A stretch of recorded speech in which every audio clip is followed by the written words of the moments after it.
next time.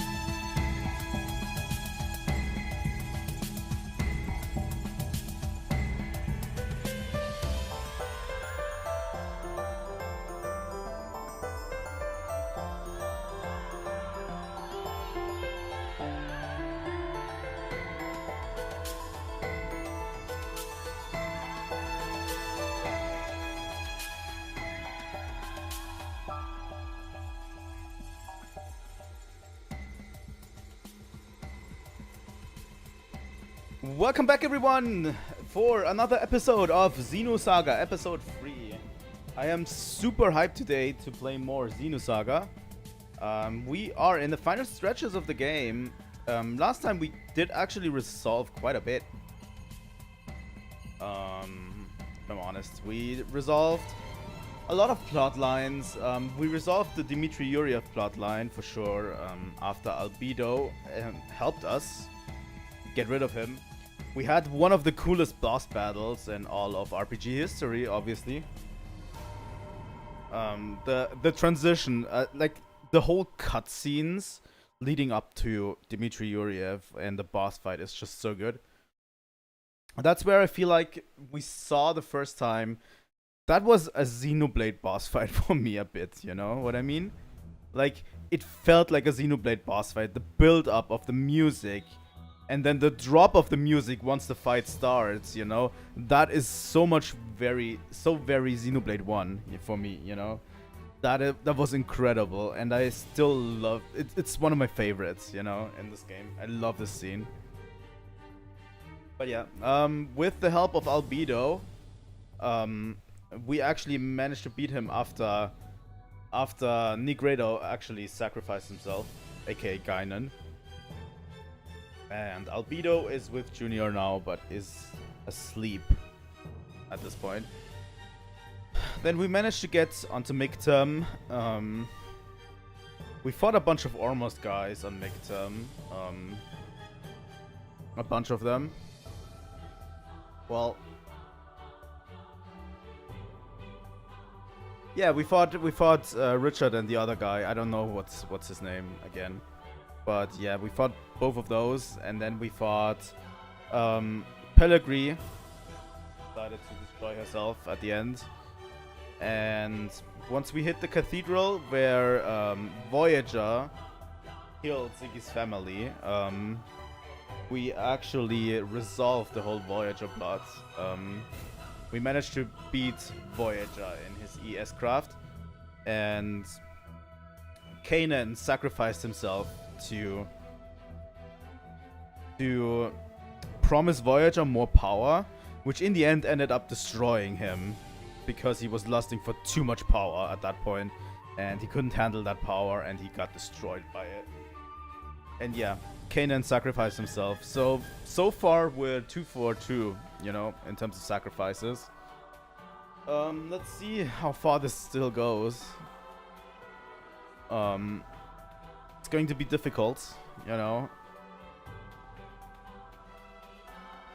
But yeah, today I have something special planned.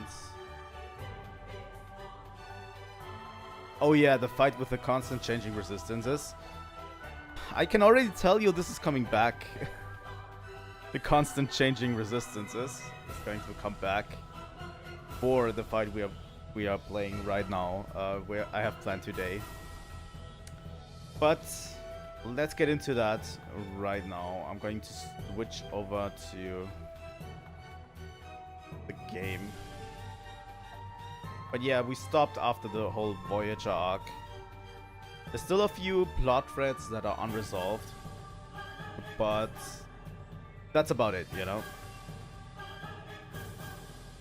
So I'm going to get rid of the music real quick. And we're switching. I have to actually... Since I played last time... There we go. And I need to switch over to here. And switch this up. There we go. That should do it. But yeah, I played Monster Hunter yesterday, so I need to switch over from Monster Hunter to Xenosaga. We are continuing. The group arrived at Archon Cathedral and faced off against Voyager. Voyager informed them that Gaignun had been acting as a spy and observing their actions the entire time. They were shaken by this shocking truth, but Gaignun showed no concern for their reactions and instead offered to give Voyager the power of the compass if he would make Gaignun a testament. However, it was a trap and Gaignun disappeared into another dimension, taking Voyager with him in order to save the others. Current objective is search for Abel and the Zohar by heading into the isolated laboratory beneath Archon Cathedral. Here we are. You might wonder why we are back at the Elsa. Wait a second, I need to check something.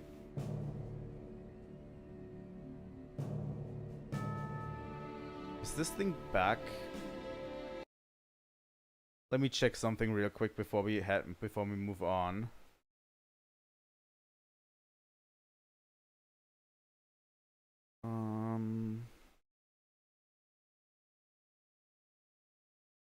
That should be on. Okay, now it works again. The problem is I had to change my video settings for... I want 2 times native, please. That looks a little bit better. But yeah, I had to switch my settings for Monster Hunter. That's why, you know, I had to kind of change it. But yeah, we are going to the CAT testing ground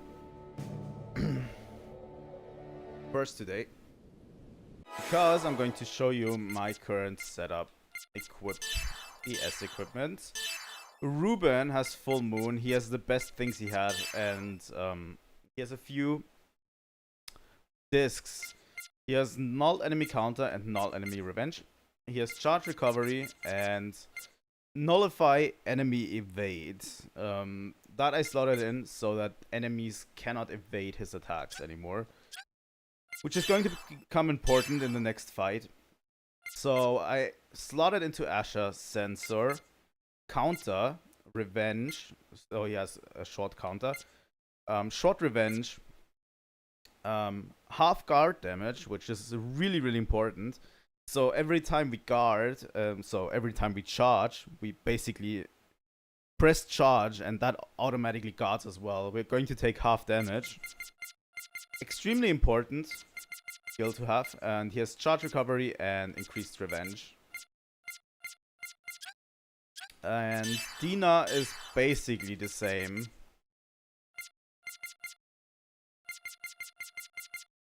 You'll see why I wanted half guard. I have done this fight with without the half guard before, but it is possible to do it, but it's so much harder because you take double damage from what you currently will get. So yeah, at the CAT testing ground, I'm going to move through here real quick. We're not going to waste a lot of time by moving through here.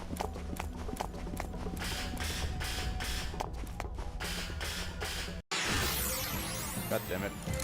I'm going to speed it up real quick while we're at it. These enemies can't do anything against us. Not anymore. Okay, I'm going to speed up through here. And we need to head this way.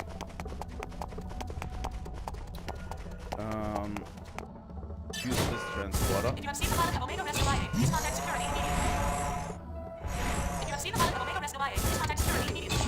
But yeah, I sadly have to walk this path because there's no save points in between. You know?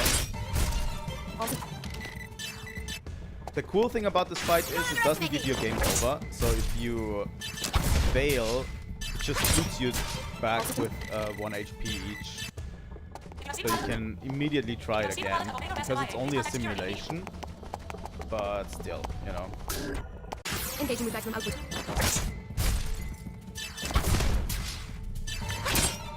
hope we have all of our ESs at level 3. I didn't even check that. Engaging with Gaignun output.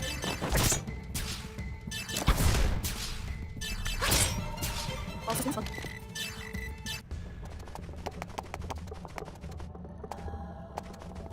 Okay. You need to board the transporter number 6. And this will send you directly into this area. There we go, there we are. You can simulate a battle with Omega Universitas. Initiate battle simulation. Yes. Initiating battle simulation.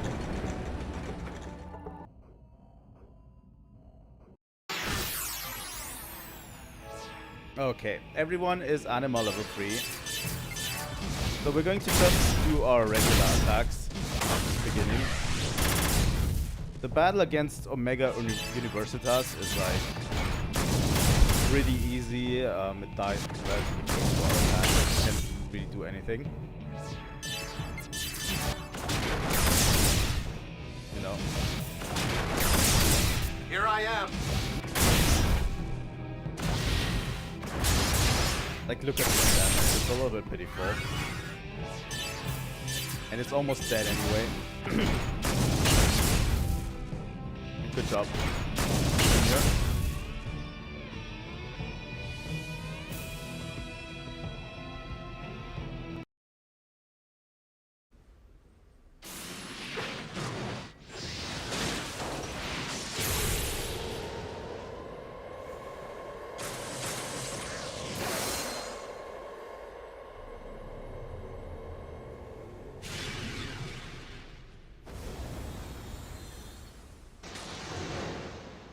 Here we go. Come on. There we go. Omega ID.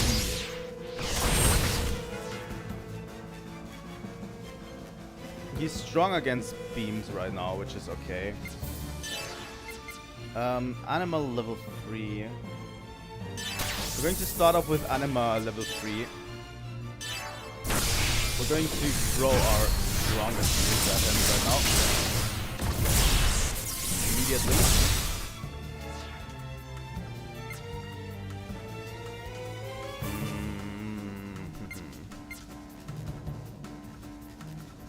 I think we're not attacking with Asher at this point. Asher will just use Sprach. And Dina will also use Anima level 3. I remember it's not a good idea to use Asher, by the way. 112k.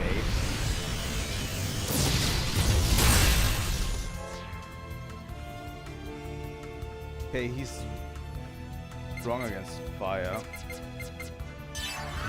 We're going to charge. Charging also means we're taking half damage, by the way. Like, look at this pitiful damage this does. His Dark Fist. And we're going to need it for the second phase. So, this took quite a bit already off. We're going to use Anima level 3 on Asher and use Cerberus. There we go.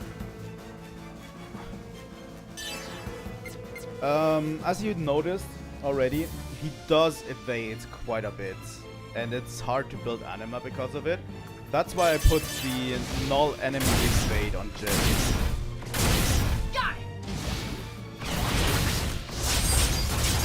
You know, and since Jin is the only physical attacker, he's the only one who actually needs the enemy counter and enemy revenge. Because Asher and Dina are going to attack from the back, and their counter and revenge doesn't work if you attack from afar.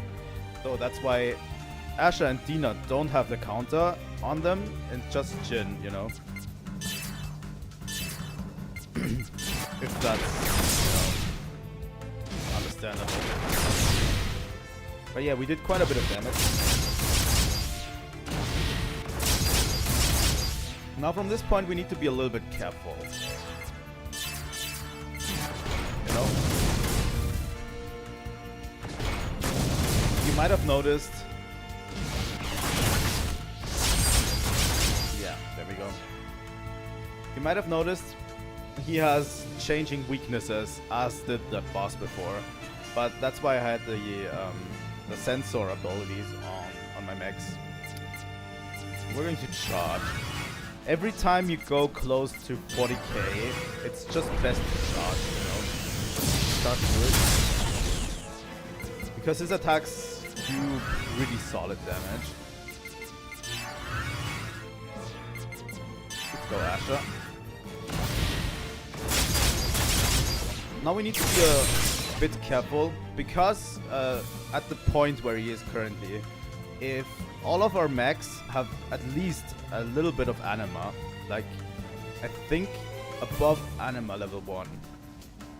If all our mechs together have above anima level 1, he will take away 1 charge of anima from all of us and heal himself for 150k.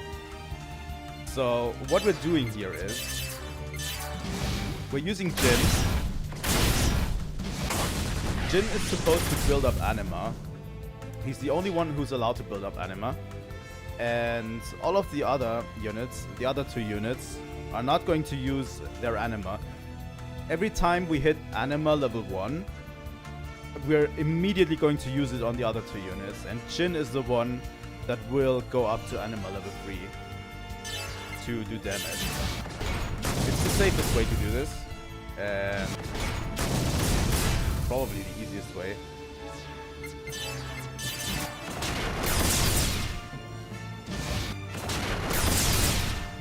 This sucks. Okay, that's okay for Dina. As you can see, Asher gains anima level 1, so Asher is immediately going to use it.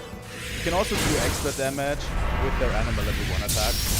They don't do as much damage, but they still do damage, you know? And Jin is the only one who can actually build up anima at this point. That's also why I gave him evade, because, you know, he's going to build up anima. This is the move we need to be careful. Every time he casts Wave of the Berserker, he's going to use his ultimate move. So we're going to charge with all of them. This move can easily kill you. Demon Lord.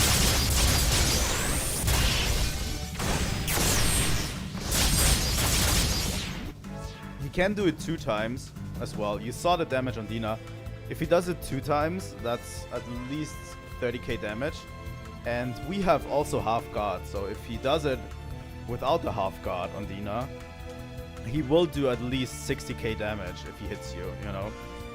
Almost 60k damage. I think Shin can survive this if he wants to. But yeah, we need to look out for Wave of Cerberus. When he casts it, it's time to bust out. You know?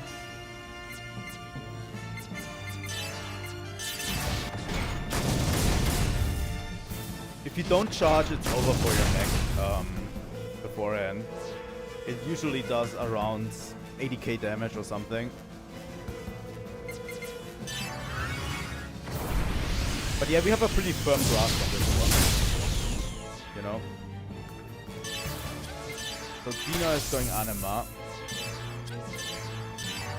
Our fan.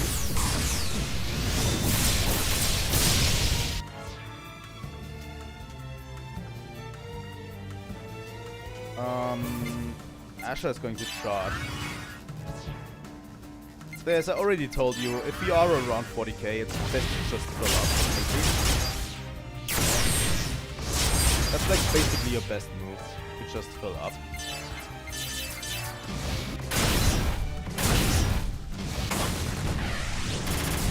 Got it.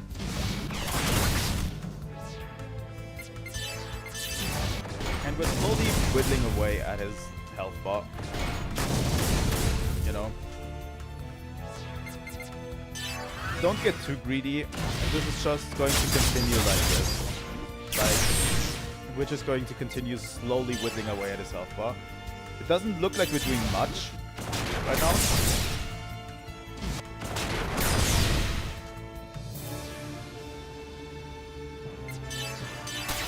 Anima level 1. Shotbuster.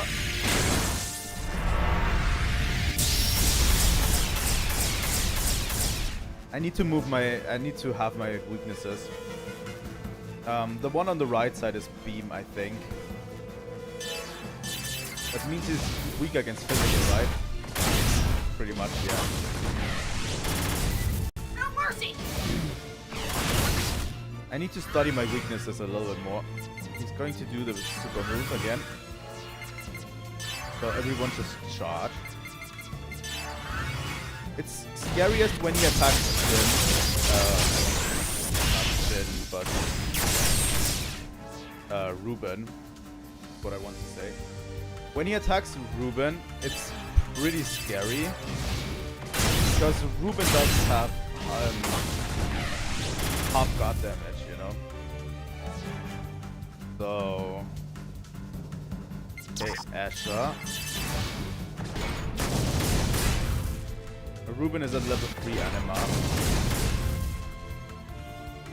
Now we just need to study when he's going to do it. You're going to charge up. Destruction Wave can also bring you down pretty much. We're just going to charge right now. With everyone.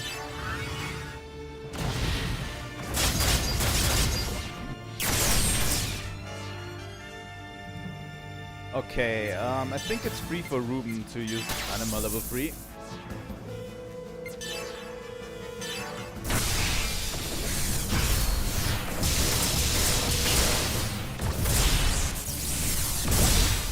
$70k. That's a pretty good move.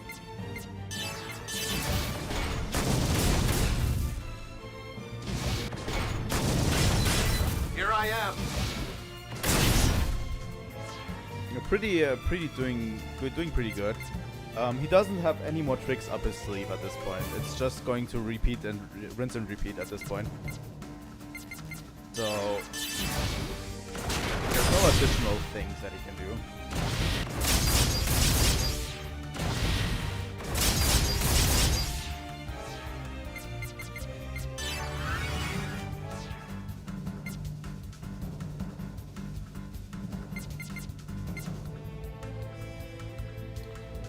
Could just attack with Dina. Honestly, I could let Asher. Attacking. I could let Asher build up Anima level 3 right now.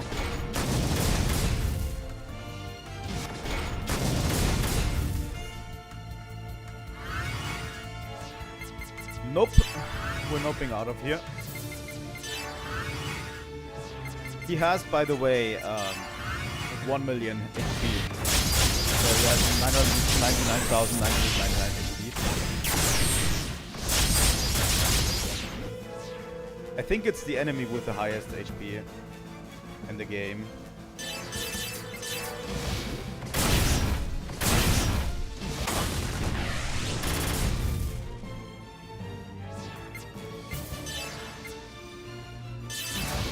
He's weak against Sprach, but he misses. Going to use Anima real quick and Arpang.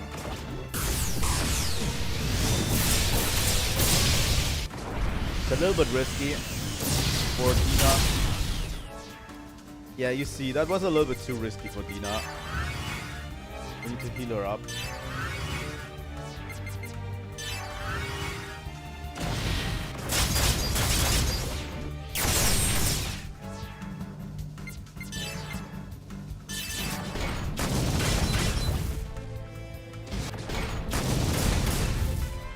Almost level 3 junior.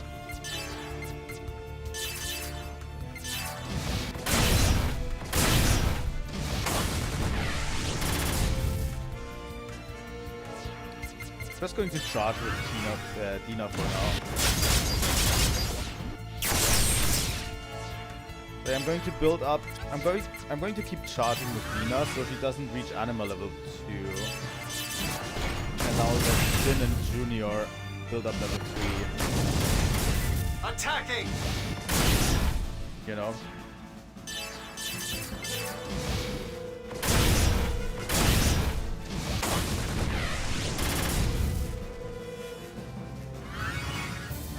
Yeah, that's not great. Charging everyone.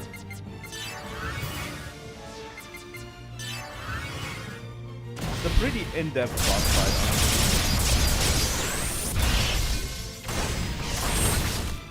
So he went after Asher, which is good.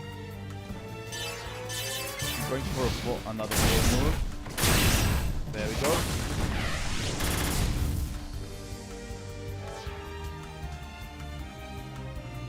He negates electricity right at this moment, so we're not going to use Anima level 3. Just going to charge with Apple for now.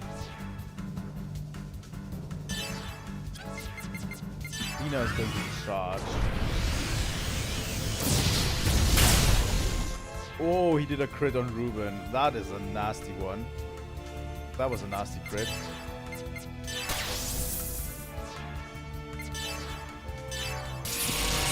Crits are especially nasty for them. You know?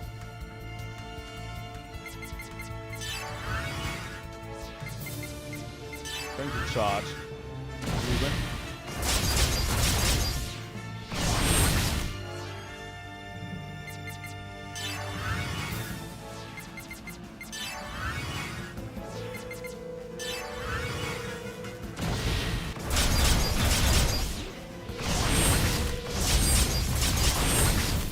Oh my god. Okay, he's good against electricity.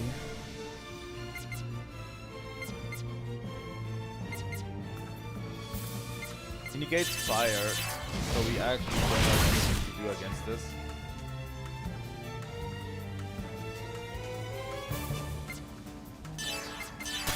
Let's go, Ruben. Special attack, Lotus Blades.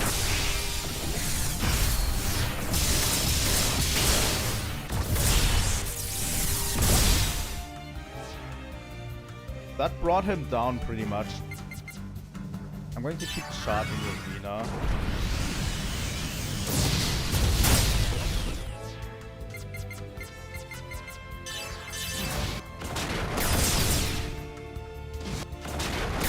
But yeah, we want to get him with a special attack.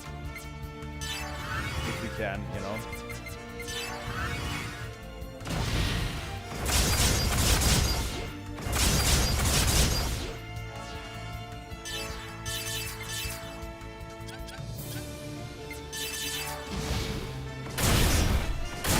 I'm going to risk Ruben at this point, which is not great.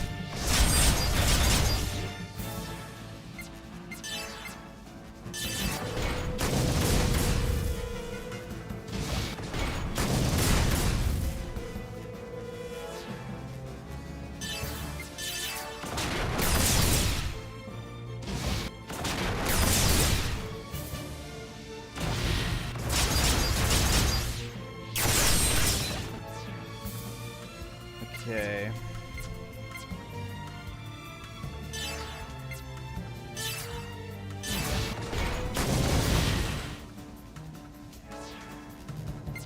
I think to charge on Ruben and on Dina.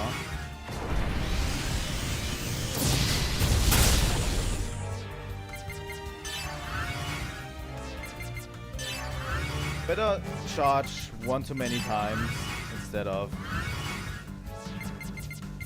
charging too little.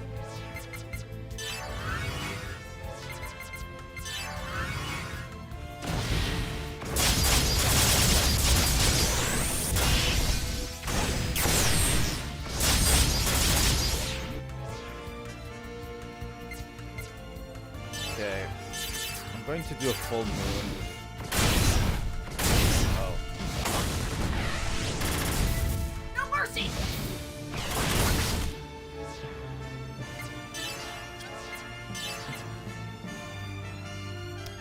Sprach is not going to do anything to him at this point.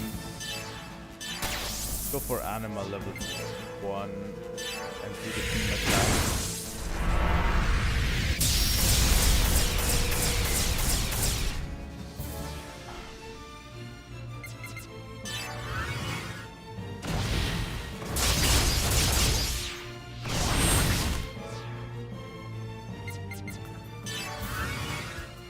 Tina can charge up. Asher can charge up. Ruben. God damn it. Can you stop being good against physical?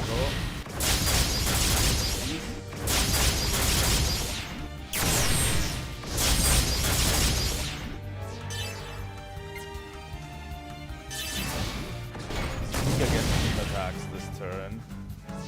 I'm going to try with Tina and Arfang. Let's see if we can kill him with that. Nope. That definitely wasn't enough to kill him.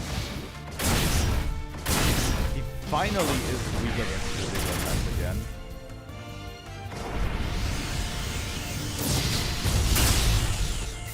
Retreating from Fuck, combat. he took Tina out. That probably was a crit.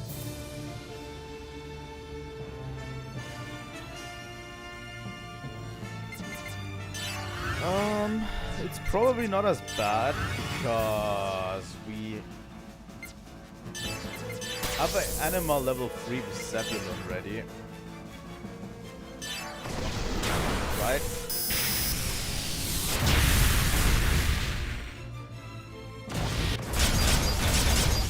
Really? That didn't kill him?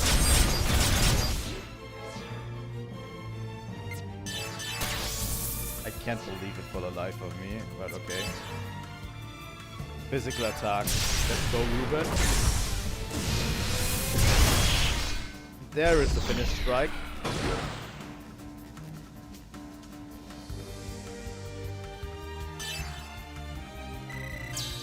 $57k experience points. That's basically a level up for everyone. And we get Dakota 6.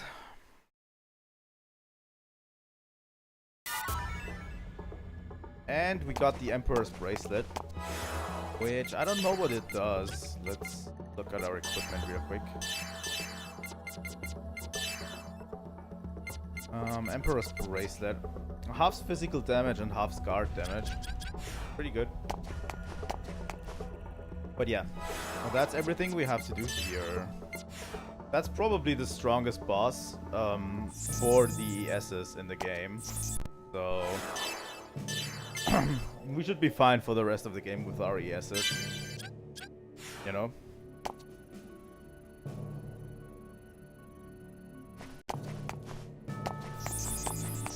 So with Dakota 6 in hand, we need to go to the Randall.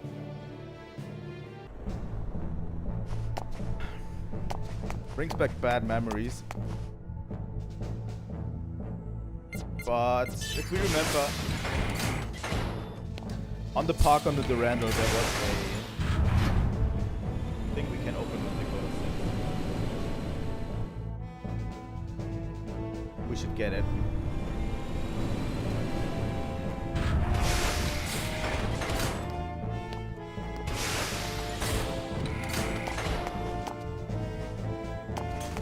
This guy is going to stand in our way, I think. Not really. Okay.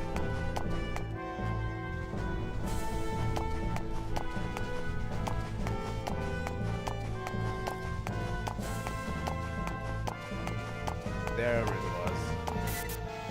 We got a segment address 6. And what do we get for our thing? Kaiser Dark Device. Learned Ether Skill, Dark Kaiser. That's what I wanted to get.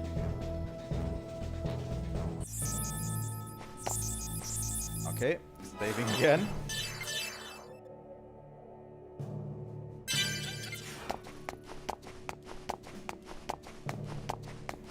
We can actually slow down here. B1. I think the next battle, like there's one more optional battle we can do in this place. There's one more optional final big bad boss that we need to beat. Dark Kaiser. And it's not an ES battle, it's a battle with a regular party. and I probably need to prepare a bit for it, so we'll probably tackle it either next time or next Monday, you know? A jet black Erdekaiser made by the Dark Professor that closely resembles Erdekaiser Fury. Closely resembles is a nice way of putting it. Actually, it's a direct copy and completely the same type of machine. The Professor has publicly protested at this point, but the Dark Professor still hasn't acknowledged it.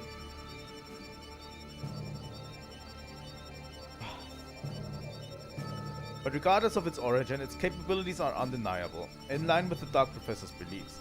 Every element of the machine has been tuned for output, sacrificing stability for maximum power. Its pure attack power exceeds even that of Fury. Its body is shrouded in the aura of a dark hero, and from that body explodes its most powerful attack, the true ultimate fire sword, with the power to obliterate even black holes. By the way, the Dark Professor's motto, "Powered by Darkness," is a somewhat old-fashioned way of thinking about combat robots, which emphasizes maximum power output above all else. In contrast, the Professor's motto, "Maximize everything," actually results in balanced design. Okay. So yeah, we got Dark Erdekaiser. Let's see if we can actually find where we need to go. Or I'm going to try. We're heading into the next optional battle. But I'm going to try to get into it, and we'll probably not be able to beat it. But it is cool to just show it off for now. And for that we need to get to Pidea Island. If I'm correct. I don't 100% know where it is. Oh, that door back there is open. Huh? When did that? Remember the island Shion was on at the beginning? You know, good times. Beach episode.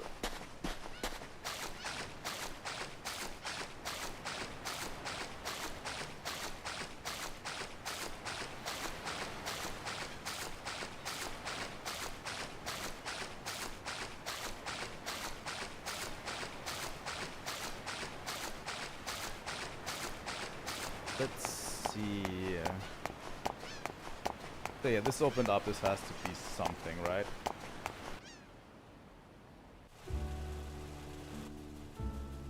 Who are you? I'm surprised there's a visitor to this remote laboratory.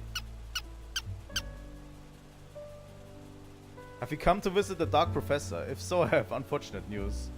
I'm sorry to say that the Dark Professor passed away. He dedicated his life to building the strongest robot in the universe. Before his dream was fulfilled, he fell ill, and just a few days ago he... I'm sorry, allow me to introduce myself. I'm the Dark Professor's pet. My name is Coconut Monkey. If you don't mind my asking, what was your relationship with the Dark Professor? Our arch rival. Oh please, it's true that the Dark Professor had an arch rival. But he's a grey-haired, unkempt, obnoxious old man, as I have heard. Seems you were greatly involved with the Dark Professor. There's actually something I'd like to show you. Please come this way. We're going to change our party formation real quick. This is going to be the party formation that actually can defeat this enemy. A very old photograph showing a happy Dark Professor and a monkey. Number 2 is quick to do dangerous things. I'm worried.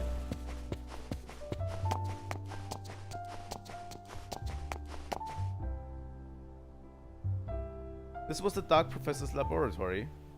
He devoted day and night to the development of the ultimate Erdekaiser, then he became ill from overworking. Just before he died, the Dark Professor left a will. And he said to me, if a woman with long hair wearing a pendant comes by, I want you to show it to her. As soon as I saw you, I knew he was talking about you. Please press the switch on that console with the letter D on it. Should contain the Dark Professor's will and record how he lived.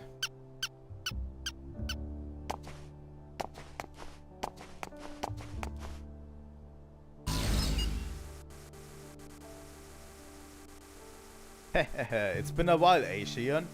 It's me, the greatest robot scientist in the universe, the Dark Professor. How long has it been?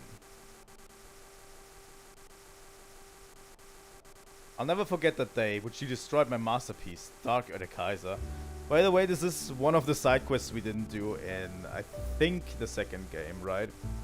I think this is the side quest that you have to do after the game, where you have to go back into the game, and then you land in a different remote area and you meet the Dark Professor and Dark Kaiser, you know? So yeah. But we didn't do it, so... Since then I've lived only to get my revenge. Yes, in order to beat you, I've observed you the entire time you've been here on this island to find your weakness. I know you've been fighting a great evil all by yourself, and I know you're suffering, unable to forget the man in your past. I even studied how you live. Remember when your instant curry disappeared from the refrigerator? That was me. Remember when your closet was in a mess? But your underwear was still there, right? That's because I came to my senses midway through. God damn. God damn it, dude. In this manner, I researched everything about you, and based on that data, I created the strongest robot in the universe. Kaiser Sigma. It's the ultimate robot. No one can defeat it, not even you, Shion. But my fearsome crazed obsession also exhausted my body. I've grown sick now, and I can tell I don't have much time left.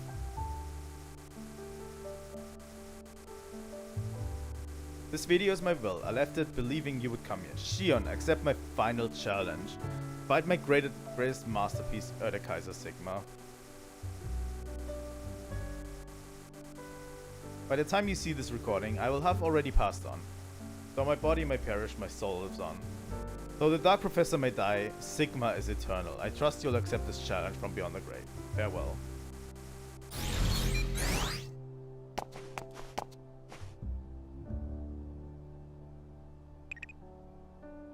Will you fight Kaiser Sigma? Will you accept the Dark Professor's final challenge? Yes. Are you ready?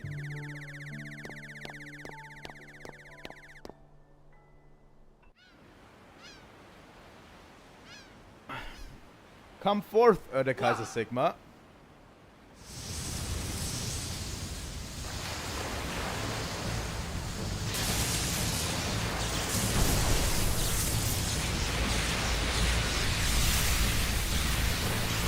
There he is.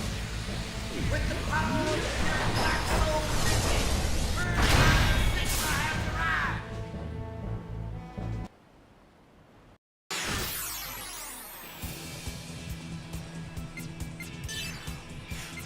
I have no idea what I'm doing with this one, so we'll just shoot the shit as much as we can.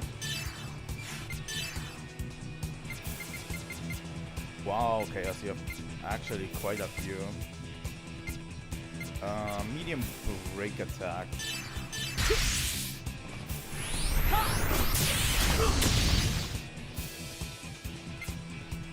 I think he is pretty weak to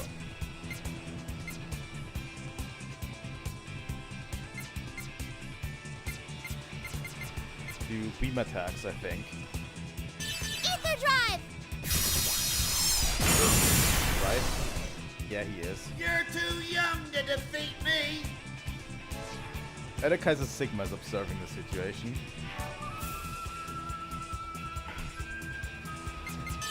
I think he's pretty bad against beam attacks. Medium beam attack. Heavy beam attack, there we Ether go. drive!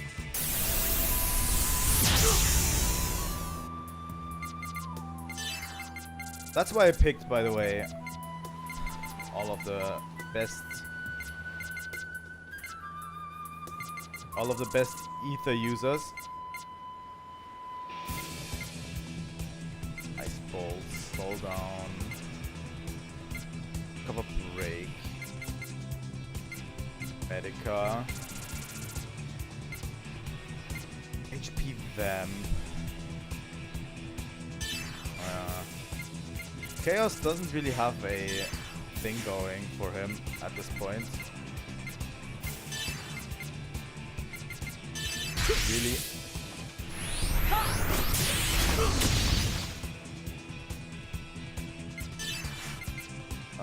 Momo use Ether. You also have Beam Bolt, right? Where is it? Yeah, Beam Bolt. Ether Drive! Your attacks are nothing!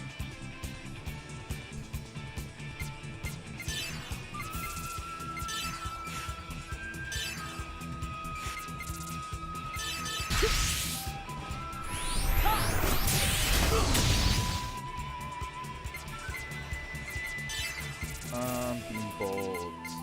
Ether Drive! Let's see how much we can actually do against this guy.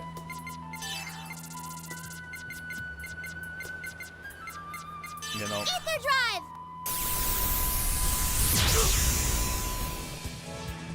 Erde Kaiser Sigma activated Kaiser Shield 1.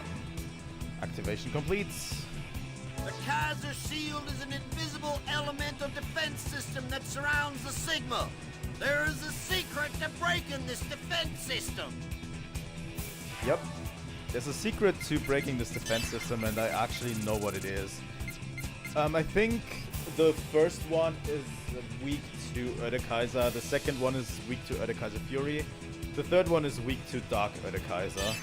Erde Kaiser. So I'm going to use Erde Kaiser. It's actually weak against elements, certain elements. But these Erde Kaiser versions have these elements that are weak. Erde Kaiser, how did you...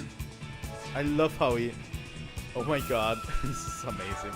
I love how... his voice just doesn't really match his appearance. You know?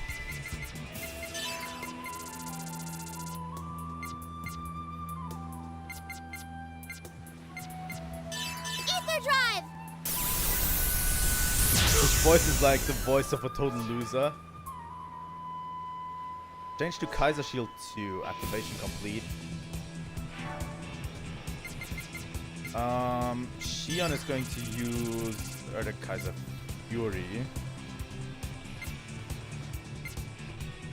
Oh, did I put the charm on Shion that halves EP costs for everything? That would be great. Kaiser Fury!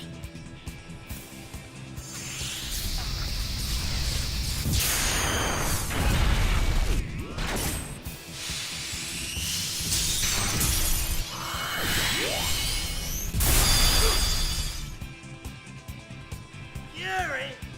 Damn you! Kaiser Shield 2 has been disengaged. So we're going to use Beam Bolt 3. Ether Drive! I think Shion has a thing that halves your EP costs with everything. Beloved Gospel. Auto-revive all allies with maximum 1 HP. Imperial Judgment. All medium ice attack. Grant freedom to this soul bound by flesh!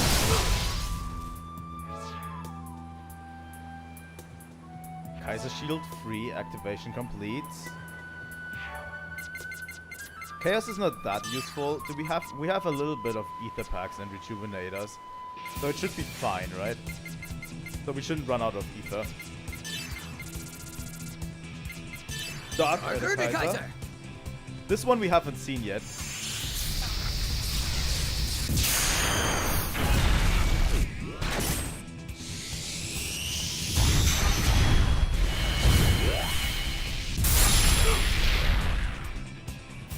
Dark? You...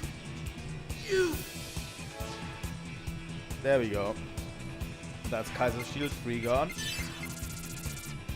And then we just Beam Bolt 3 Ether Drive! as we continue.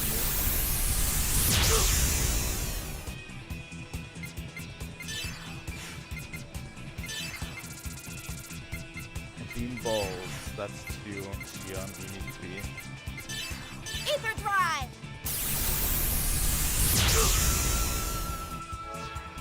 All Kaiser shields have been disengaged. Other Kaiser Sigma is getting serious.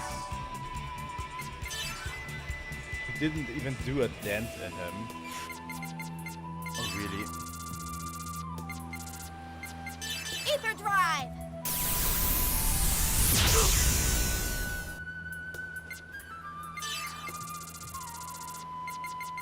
Ether drive.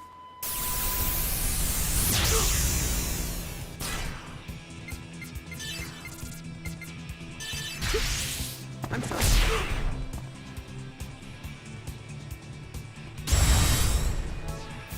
Boost charge rate increased greatly.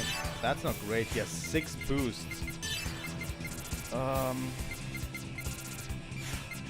You know what? We're going to Phoenix Strike him.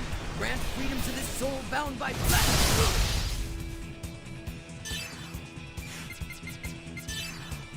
He's honestly not that far away from being broken, so we're just going to Ether drive. punch him as hard as we can. You know?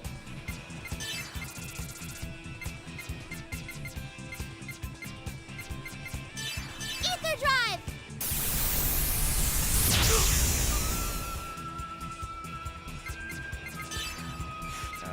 Tech. Angelic Wave for a break.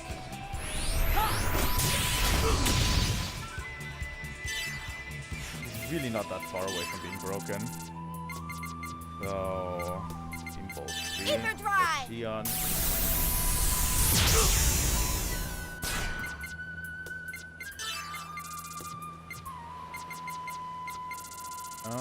Beam Bolt 3 Ether from drive. Momo.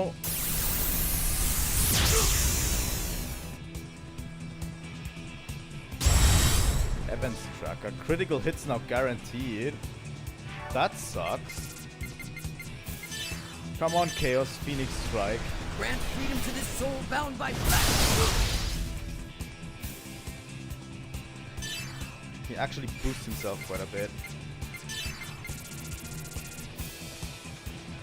Nullify break damage for Ether yourself. drive. I'm going to use Xion's ultimate for a bit. So that she can't be broken.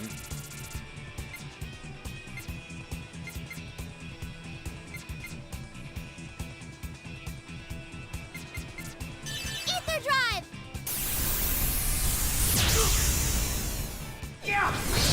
Kaiser burst. Oh my god, that was immediate. Okay. Chaos reverts. Ether drive. That was like an instant I'm kill just on getting Xion. started.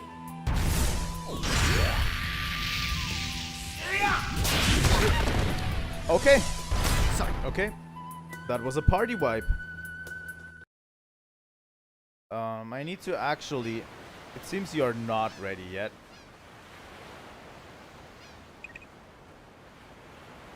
No. Alright. That was a full party wipe. I'm going to prepare for this. There's probably a trick to avoiding the full party wipe. Probably you have to boost yourself or something.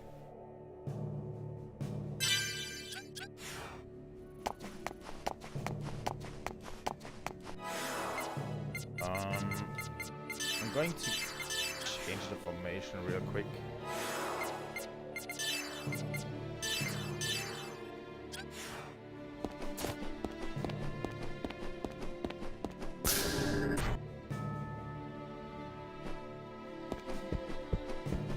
I think there is something in here worth noting.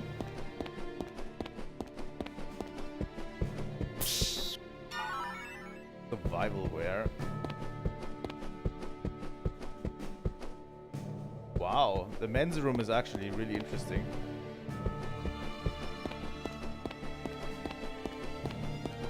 It's a lot less tidy as well. Which I mean makes sense, right?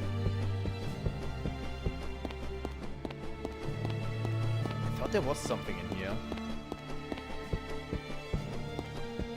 The showers? Yeah. Finally learned the method to make the legendary sword. Are you interested in how to make the sword? Sure.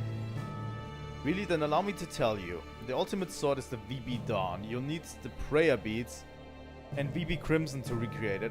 Please bring prayer beads and VB Crimson to me. I'll forge the ultimate sword with all my heart, but be careful. I can't work with the VB Crimson while you have it equipped, and if you have more than 2 in your possession, I won't know what to do, so make sure you unequip and carry only 1 before you're talking to me. As for the prayer beads, it was a relatively famous jewel in Melcher, but it's hard to get a hold of it now. What do we have as equipment?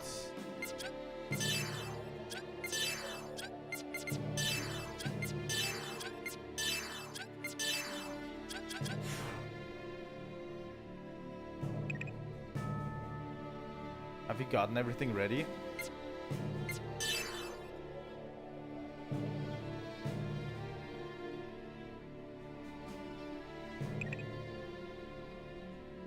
I think I have the prayer beads. I can't work with the VB Crimson, so make sure to unequip it.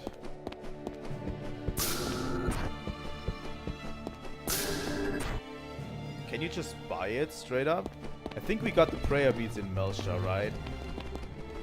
Pretty sure. Buy equipment. No, you can't. Oh, you can buy it.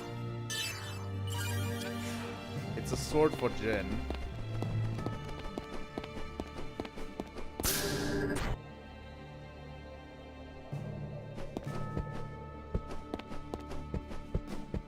I don't know why he's standing in the shower though. I have them both. Oh, you really brought the materials. I'll make it right away. So yeah, that should be Jin's ultimate weapon. I present to you my greatest work. VB Dawn. Oh, and I got these from the prayer bead, so you give that to 9 stones. Let's equip Jin real quick. VB Dawn. That is a hefty strength boost for Jin, obviously. We have the Moon Bridge for Momo. We have the Miyuki special for Shion. Ziggy's needs 99 of a certain type of Gnosis that we haven't met yet, that we will meet in the future. And I think KOS-MOS. I think the KWP-XX is KOS-MOS's ultimate weapon, so we have that already. And I don't even remember where we get juniors. Yeah, we need 99 of a certain material you get from a Gnosis on Mictum. And we haven't encountered any Gnosis on Mictum yet. I think it was one of these guys that wanted it. Yeah, Sephirotic Cane. Bring me 99 Sephirotic Canes all at once. That's what he wants. So...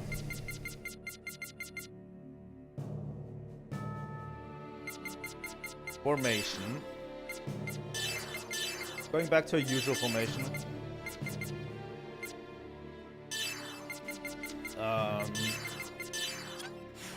Jin and KOS-MOS. Yeah, it is pretty grindy, and a lot of people say it's not worth it unless you really like Ziggy. So I don't know if I'll do it. Abel's Arc.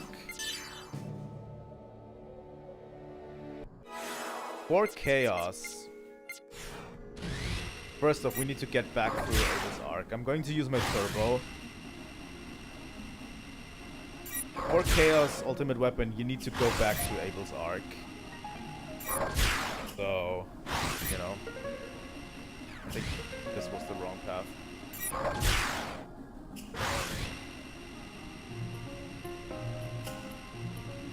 Let's try try to avoid as many battles as we can. Up here. Here. And then we go left. We'll have to fight this one.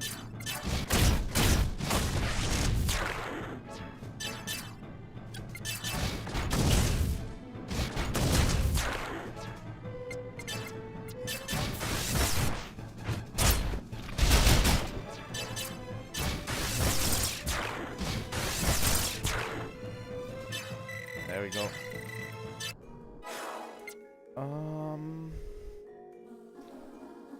Oh yeah, KOS-MOS's weapon, equipment. I actually got KOS-MOS's ultimate weapon off stream. You can just outright buy it in the shop. It costs 300,000 gold. I did sell a few of the sell-only items, and they got enough together, and I just straight up bought KOS-MOS's ultimate weapon. You can just buy it in the shop.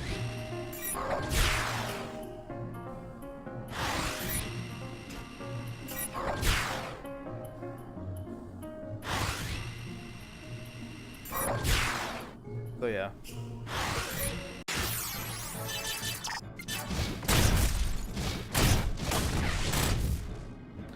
And I actually don't know where to get Junior's ultimate weapon right now. I'm a little bit at a loss for words. Where to get that right now.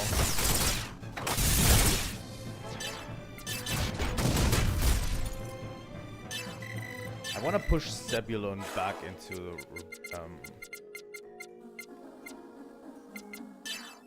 and get Dina back on, because Dina is a little bit more useful than Zebulon in my opinion.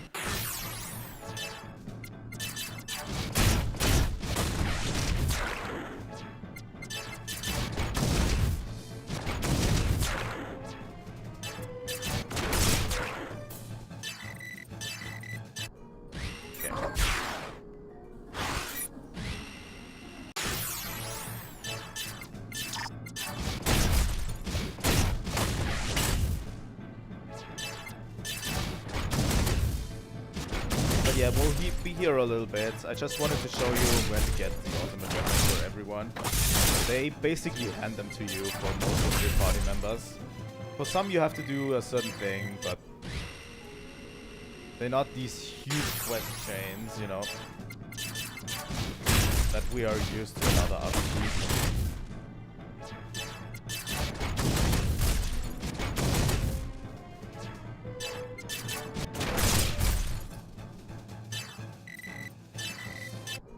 Okay. Attack from behind now. And I'm a level 2. Let's go level 2 and do Garuda's Wrath. Easy win. You can grind pretty well in Abel's Arc still.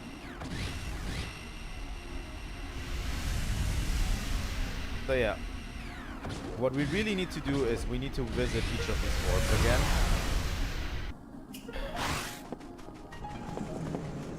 And yeah, we have to walk through each orb like this again.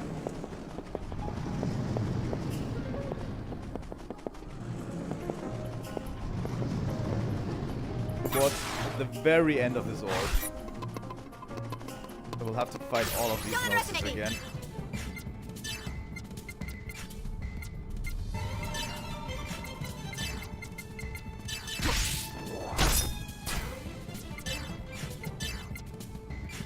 You know what? Shion has enough Ether points, so we can just Dark Kaiser everything.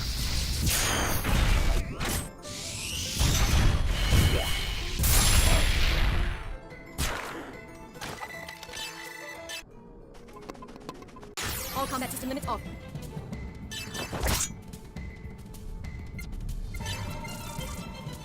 Doesn't even make a dent in Shion's Ether points, really.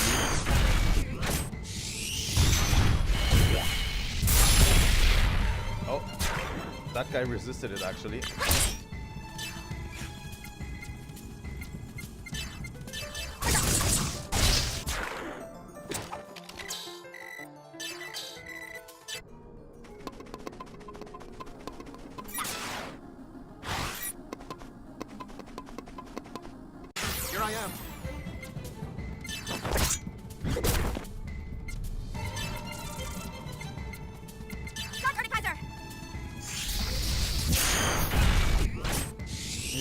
summoning Dark Earthkaiser before everything. Incredibly satisfying.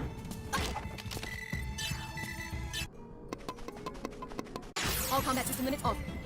Not a really good grinding method, but still, you know. Dark Earthkaiser! Or it might be a good grinding method because everything dies, you know.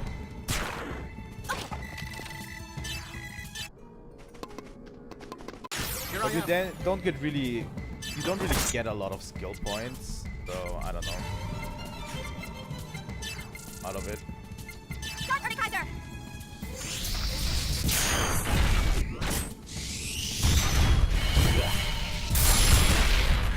I want you to remember something real quick. While we were on the Elsa last time, one of the droids gave us a shiny stone that he didn't know what to do with. And if we use it, the Grief Stone is resonating with Holy Power. Hold the Grief Stone. Yes. Holy Power envelops the Grief Stone. So we need to do that for all of the others. We're probably concentrating the Sohar emulator's power into...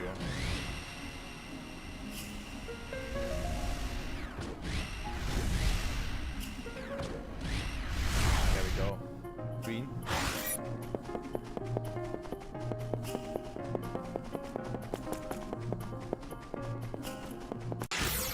Okay. Got us.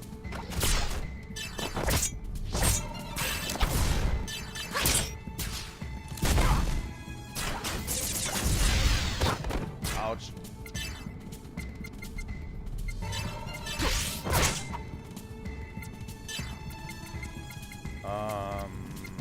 Where is it? WK.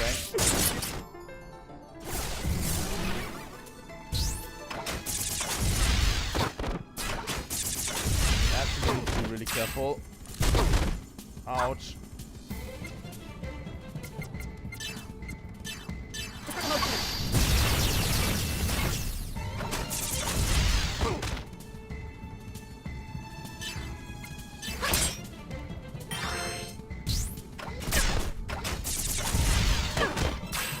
Jin, how long are you going to be... Damn it. I need to really pay more attention. We really shouldn't die to this. It's just a scratch. You know, we really shouldn't die to this.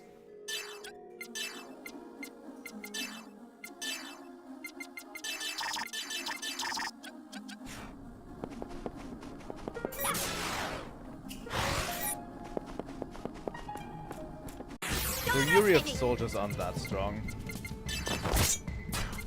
I could probably just ether them as well.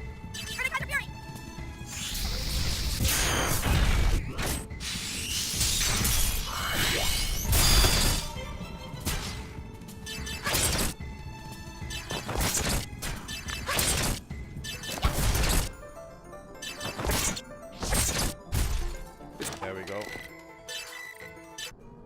Probably not as effective, I would say.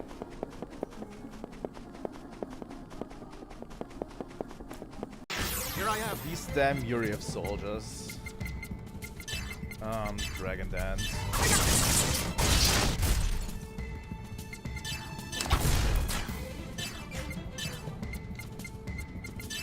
But yeah, in terms of Kaiser Sigma, I'm going to try to get a party together, and I'm going to try it out. If I can beat this with the current party we have.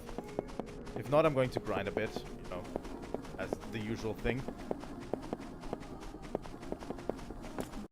Engaging with maximum output.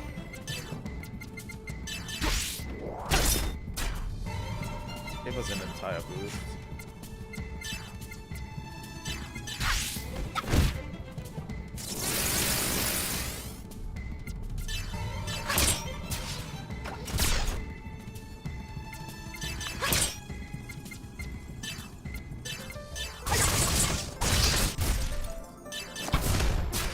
Fuck you, Yuri of soldiers.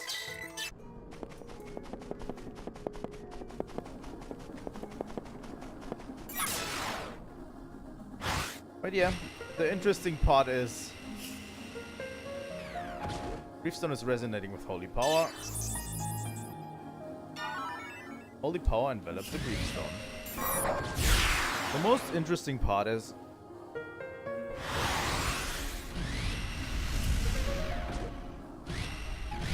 think this was one. I think the blue and the green we had. I think the next one we didn't. Yeah, it was this one. I think it was the yellow one. I think these are already set, right? Yeah, they are.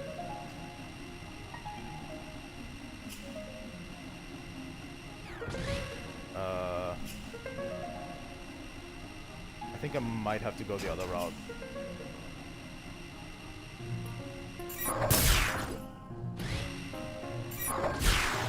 I need to go to the blue one, right? This one. But yeah, you might have guessed it. If we beat Kaiser Sigma, we get the ultimates. The ultimate summoning spell, Kaiser Sigma. It's pretty straightforward, right? I remember it being straightforward. And Kaiser Sigma is literally the ultimate summoning spell. It does so much damage that it trivializes every boss fight in the game. Like it's your reward for beating that super strong boss, right? Or both super strong bosses, I would say. I think it only opens up after you get all 3 Kaiser. So yeah. It's your final reward for beating them. It's yellow.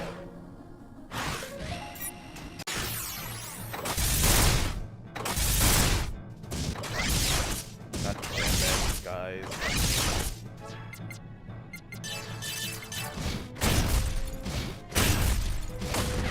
But yeah, I've heard people say 2 shots the final boss, so 2 of Kaiser Sigma is enough for the final boss.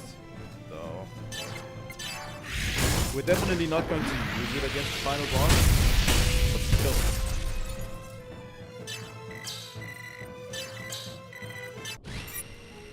God damn it. It might be this one.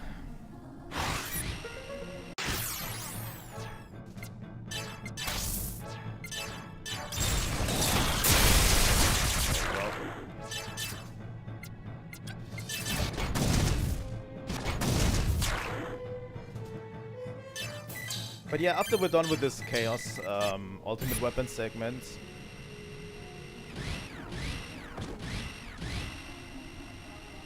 we're going to move on with the story, you know.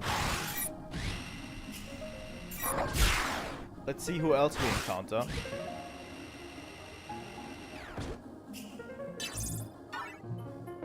Okay, that's number 3.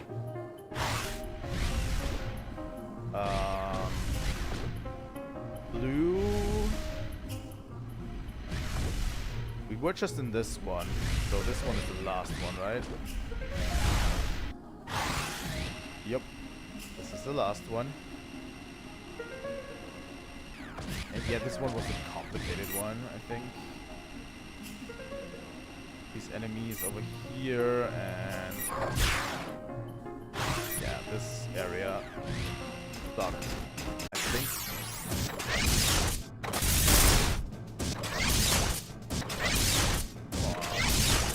Doesn't even hurt.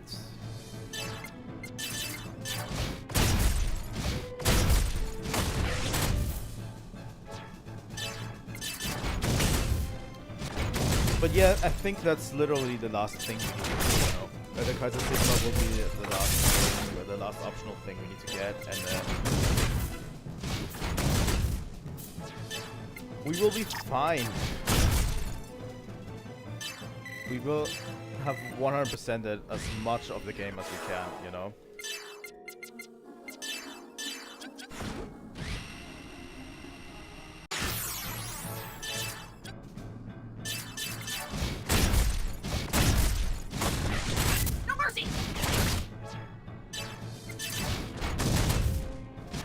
So yeah, next week will probably be the last.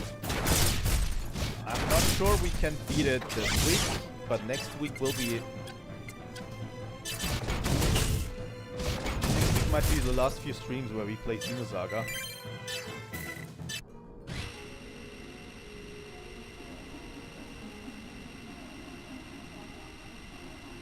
I think it was here, right? Yeah.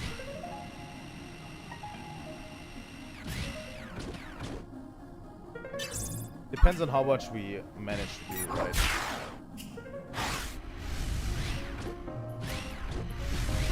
Actually need to get to this area. Holy power within the Grief Stone is released. Acquired the universe, acquired God's breath. Equip. Equipment for chaos. God breath is his strongest thing. What was the other thing? God's experience?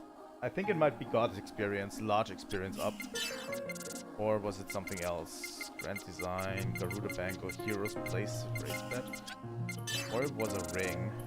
Ah, the universe. Null enemy counter, null enemy revenge, half EP. Actually goaded. UMN, quit the UMN. Okay. I'm going to take a short pee break and we'll be back and we'll continue the story, right?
So it turns out when you hydrate, you have to pee a lot. Well, don't know. We might do a few shorter breaks today. But that's okay, you know. Going back to the game. I'm going to speed up through Archon Cathedral. Sadly, the game will force us to go back through all of this area. So yeah. We need to hop back through all of this area. There's no shortcut back to the Elsa. And no shortcut back to Arkham Cathedral, you know? So yeah, every time we want to go back to the Elsa to use the UMN, we have to get to Arkham Cathedral. And move all the way back to the Elsa. That's okay. With speed up, it's actually pretty fine. There's not too many enemies, you know?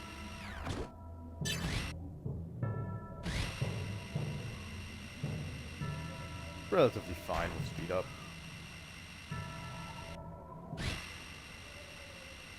Alright.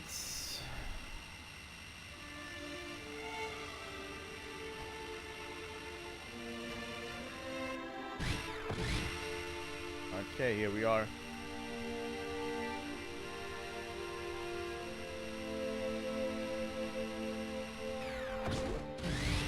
There's a ES elevator in this cathedral. Which is interesting. When you take a short look around, we haven't fully explored the rest of this cathedral, right? Last time, after we beat the boss.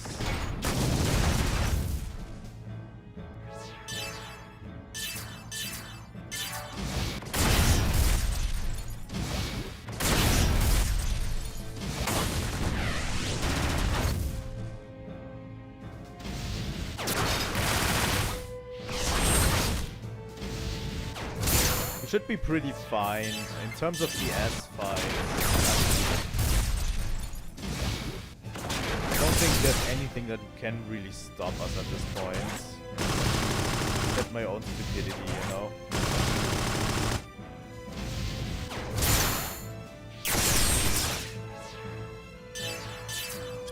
My own stupidity is the only thing that can stop us now.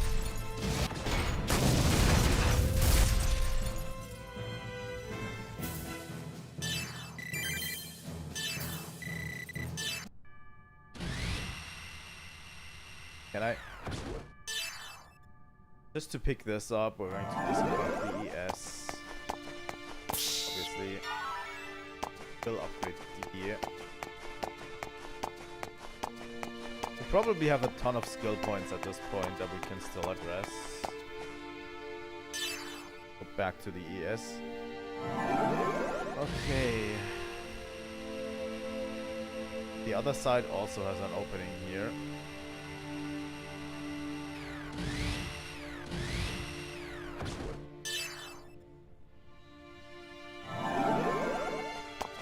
What is this? The line is cut off. All power supply to the cathedral and the underground isolation research facility is shut off. Switch to the sub-power source. Yes. That's okay. Oh. We opened the main door. Another door. And we got an elevator.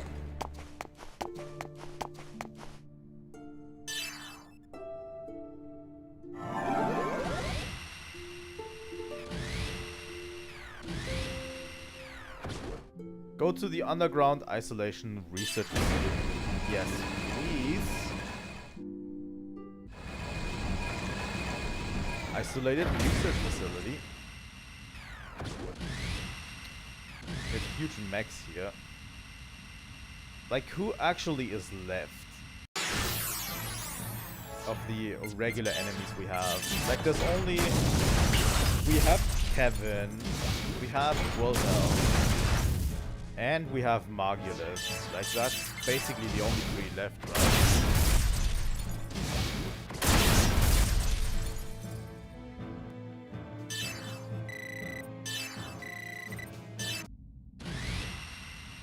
Like, there's not that much left, really.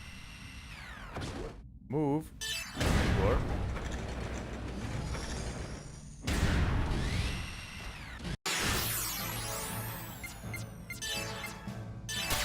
Level 2 Garuda's Wrath.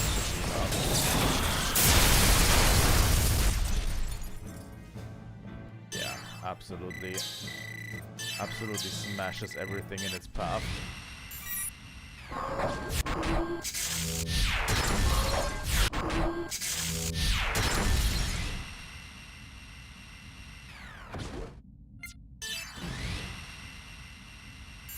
There's branching pathways, and this does make me a little bit anxious. But yeah, basically the isolated underground research facilities where they were studying Zohar in Mictum. So we'll see what they are researching here, huh?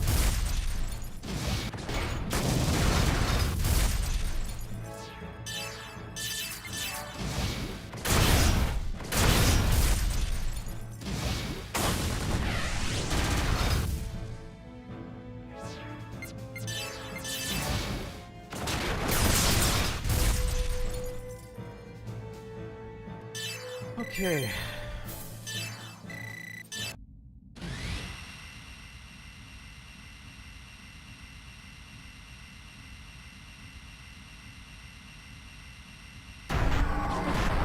Or is this progress? I don't know. I'll just boldly waltz on ahead and hope that we find the right path. You know?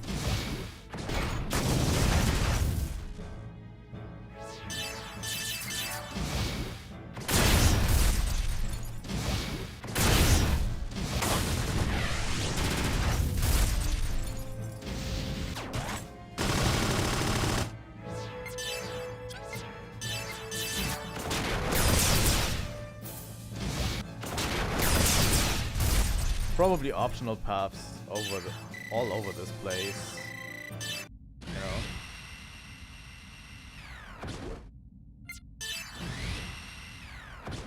The gate is currently locked. Please press the gate switch to open it. You can disembark here, and we probably have to press the gate switch for the gate.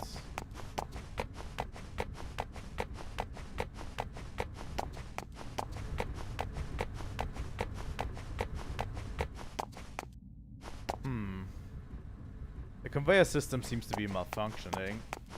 Okay. Okay. Well, where does this take us? Oh my god, how many conveyors are there? Okay, there's a save point over there.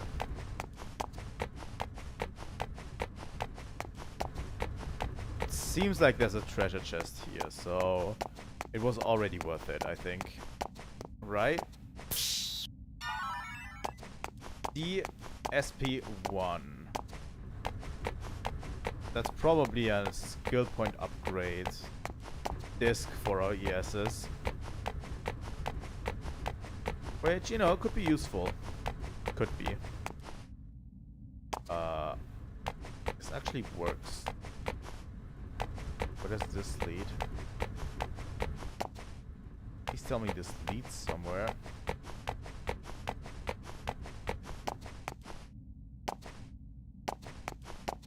Okay, this doesn't lead anywhere right now.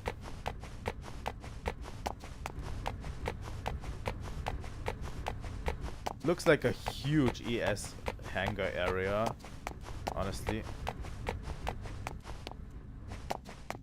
This conveyor system also malfunctions.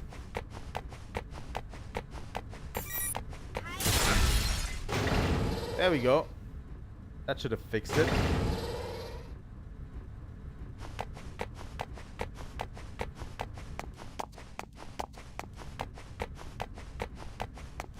And that should open the door, right? Open A2 gate. There we go.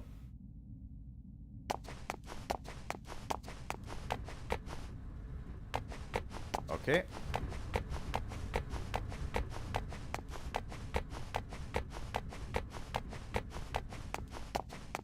I'm wondering what is up there. Or is this also nothing?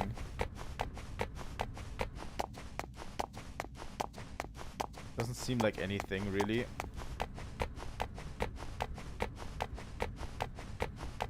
Why would they design an area like this? It's weird. Doesn't matter. They're trying to do the thing again where we have to get our ESs through this area, you know. We have to somehow, by working together with our normal team and the ES team, have to get our ESs in here and get them through by working together.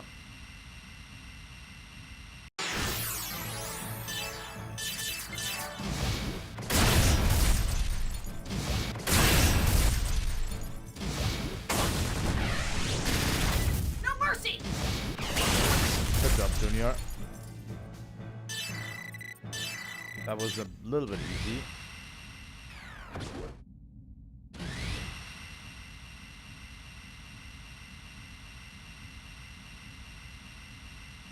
It really depends on how long this dungeon is, really, you know, or how long the next dungeons are going to be. Like, they give me a save point right here.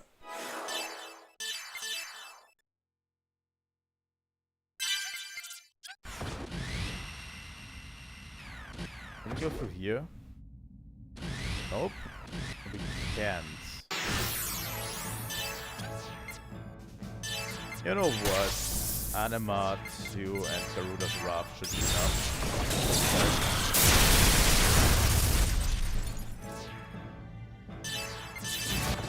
Oh, that didn't kill all of them.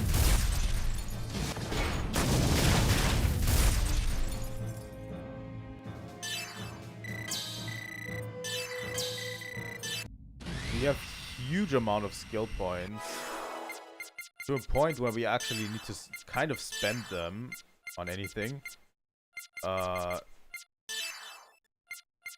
Luck plus 2, yes. Lunar Blade 2, heat, type B. Double shot, Fallen Eagle, HP, EP. She's almost ready to master the skill for this. For the second one. For the second skill line. Pretty impressive. Jin should be the furthest at this point. Yeah. He's definitely mastering this one. Gale Blade 2. Raging Seed 3. Heaven's Tracker. Always execute critical attacks on self. You know? Now Jin is basically free to do whatever the fuck he wants. I'm going to take all of these because they are stat upgrades.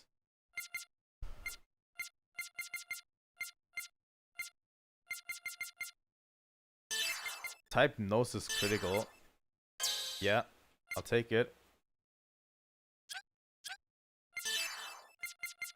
Just from fighting with our ESs, we got that many skill points. It's actually pretty incredible.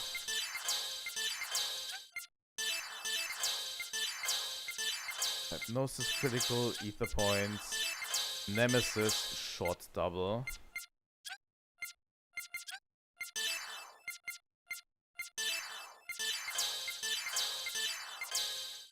Oh, Chaos is going to learn the beam attacks, I think. Maybe. Pretty soon. Nope. But I think he can learn them through a side thing. Probably, you know. He has a ton of things in this side thing. Like short counter, more HP. But yeah, he could learn Beam Ball 3 if he wanted to at this point. I'm going to keep it at that.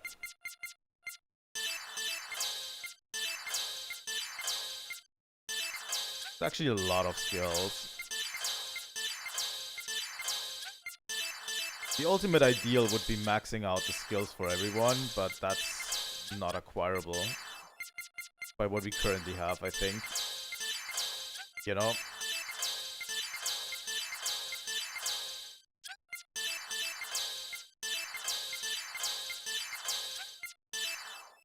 Wow.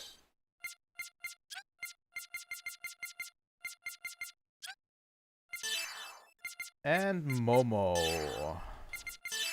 Strength +2. Offensive, defensive, balance, quick. Obviously, break arrow.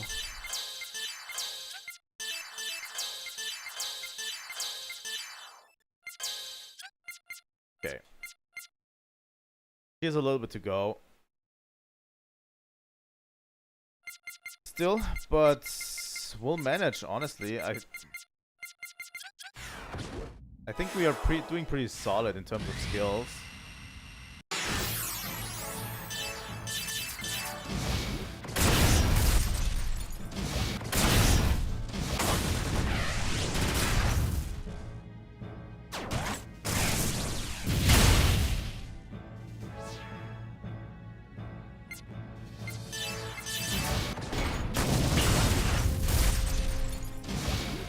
Like, I definitely think we should be able to defeat Erdekaiser Sigma. We just have to be careful. There's probably something we have to do, like break him before he does his ultimate attack or something that I just overlooked, you know?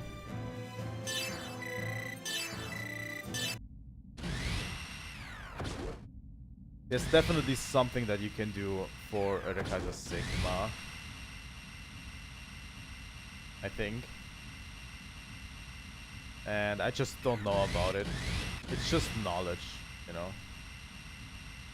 Let's leave here real quick. See what we can do.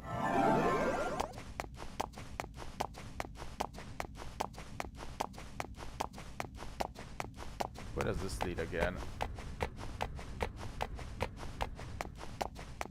This leads to a platform over here. Okay.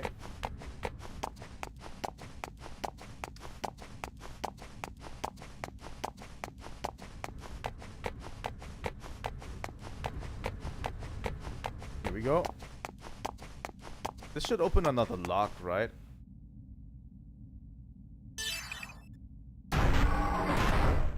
South gate. Okay.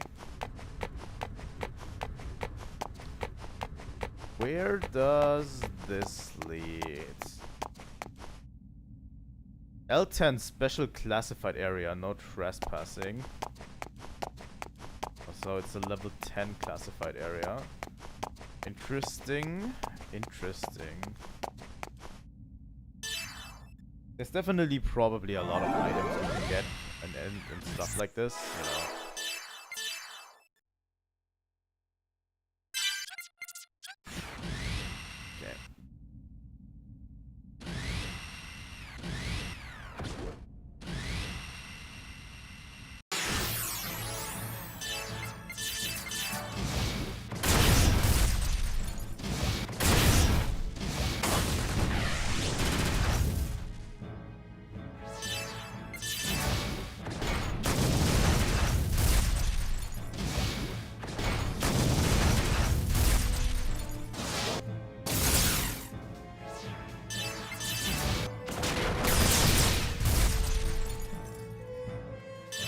Enemies are kind of a cakewalk right now, at least for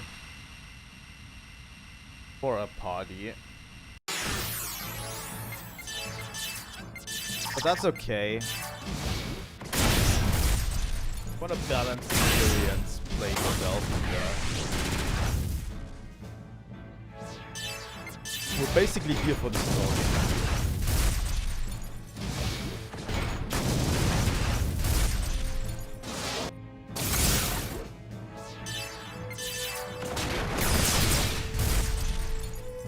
It's a really good RPG as well, you know, but still.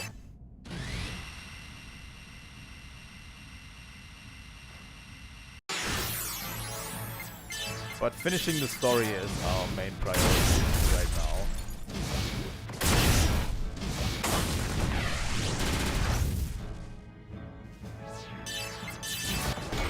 And actually getting through the dungeon as well.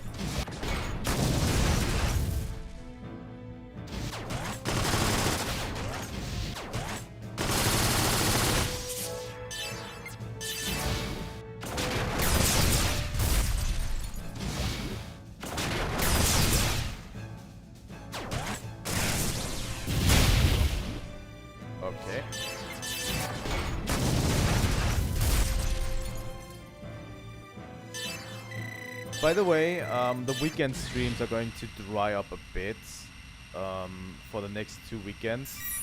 I'm basically not there.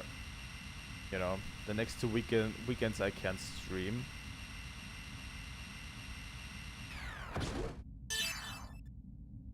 Like this weekend and the next weekend. And then I'm hopefully done with being away for weekends for the rest of the year. Hopefully. But this also jeopardizes Friday's stream. I'm definitely going to stream tomorrow. Not tomorrow. Tomorrow, I'm canceling the stream for tomorrow. Because I just don't have the time tomorrow, you know. But, I don't know if we'll stream on Friday as well. So tomorrow and Friday, I don't know. The next stream might just be Wednesday again. Wednesday and Thursday. Which sucks, but I have to prioritize real life, you know. So yeah, no stream tomorrow. Because I'm actually busy with stuff. Can we actually get this? I think we might be. Huh. We went all this way for nothing.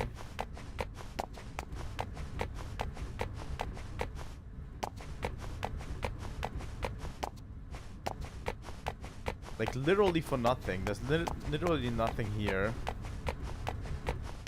I have no idea why we even went this way. Maybe we'll have to use this way later on. But at present, I don't actually see it. Where we need to go.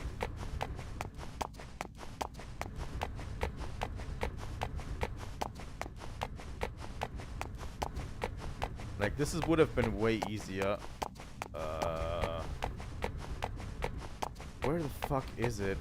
Is it here? It's here, right? No?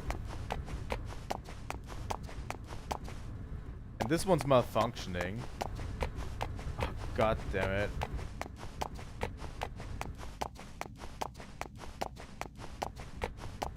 I have no idea how we get to this treasure chest.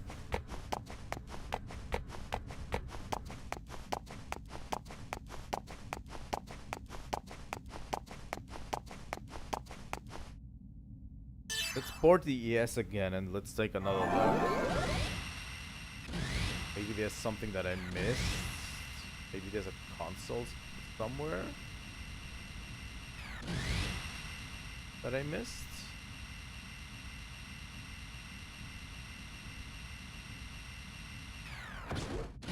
Not really. It doesn't look like it.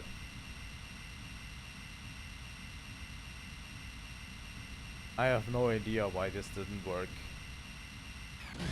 Oh, you can go from this side. Oh, okay. I see it now. I see the path now. Let's do it quickly.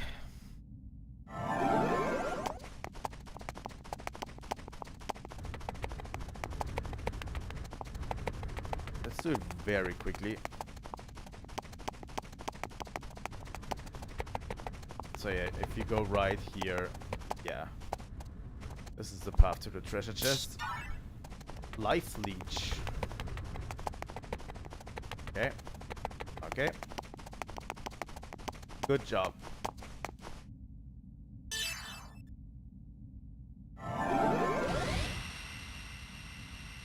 Can we enter this? The gate is currently protected as a security measure. Please enter the code from the console on the left and right to enter.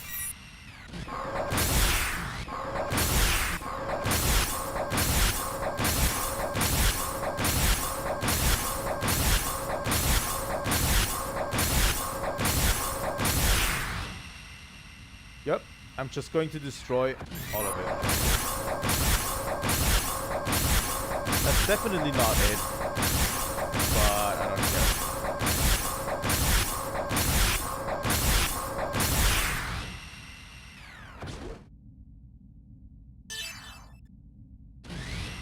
Okay, that's solution to the puzzle.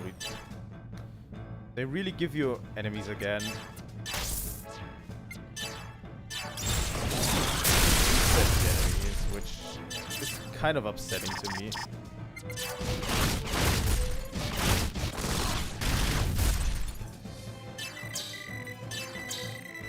Don't reset the enemies, really.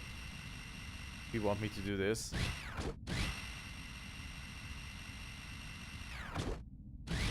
This one's currently locked.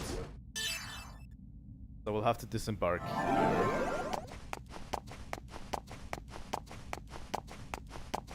That's probably where we have to go, you know. So we'll have to find a solution for this. This seems to be some kind of data room.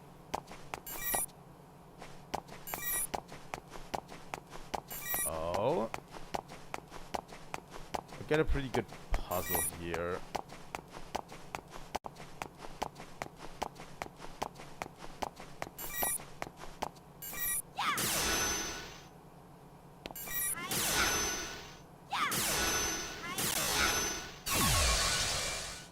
Data access approval granted. View data free. Yes. The only son of Irene Torres, president of the Torres Foundation, which primarily deals with the immigrant fleet and the spaceport industry on planet Abraxas. He was brainchecked by a mysterious individual while at the summit held to help bring the immigrant fleet and Galaxy Federation together. He committed suicide in virtual space. Interesting. Is there any method to Data it? access Probably approval not. granted. View data 2, yes. Leader of the anti-UMN organization VLV in TC and an extremely gifted engineer with a penchant, Alexei Tsiolkovsky. An extremely gifted engineer with a penchant for becoming emotional. The respect he garners from the organization stems from its decisiveness and strong leadership qualities. Interesting. Data access approval granted. View data 1, yes. Observation regarding Ernest Lewis, appointed chief of the 1875th Special Ops Command in place of Sean McCallum shortly after McCallum was arrested in a plot devised by Yuriev in 4667. He's a stickler for following rules and will never disobey an order from his superiors. Upon McCallum's capture, he was given an order to arrest detachment.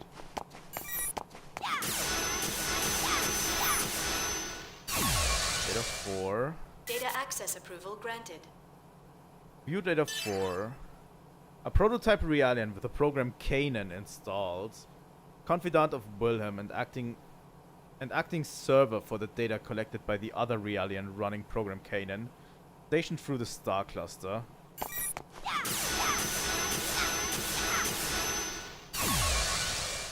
We're learning Data tons of new access approval information. granted. View data 5.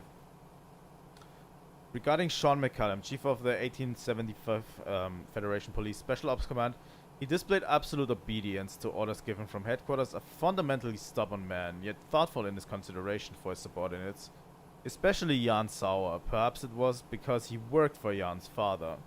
He displays an understanding and compassion like that of a father figure.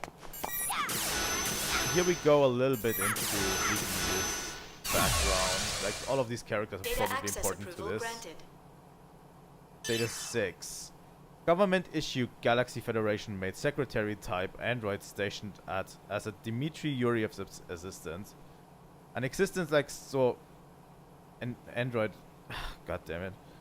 Entirely made of artificial parts was hardly uncommon in TC-46 zeros before Realian technology became practical. It is said they were more highly valued than human workers, memories and precision of their work.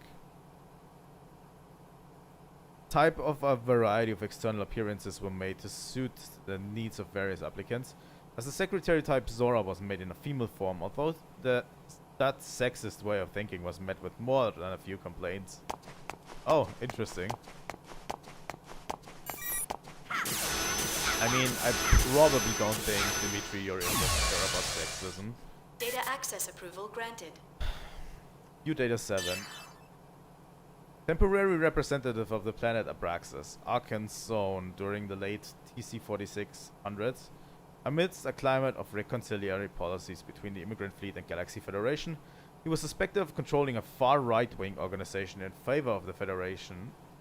In an effort to wipe away the scandal, he assembled a group of children who had inherited the bloodline of the Immigrant Fleet in Abraxas Galactic Control and formed Goodwill Ambassadorship. He held an amnesty summit to bring the Immigrant Fleet and Galaxy Federation together. However, the event was targeted by a mysterious individual. He resigned as a result of an investigation into his involvement in the ambassador lockup incident.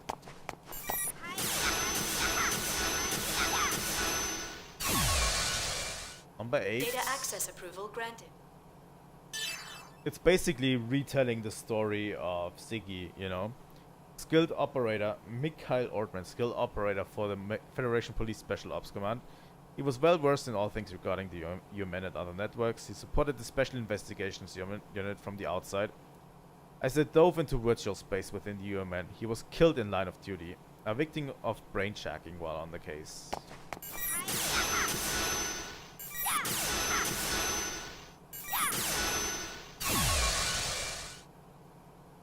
All data checks complete. Releasing main room lock.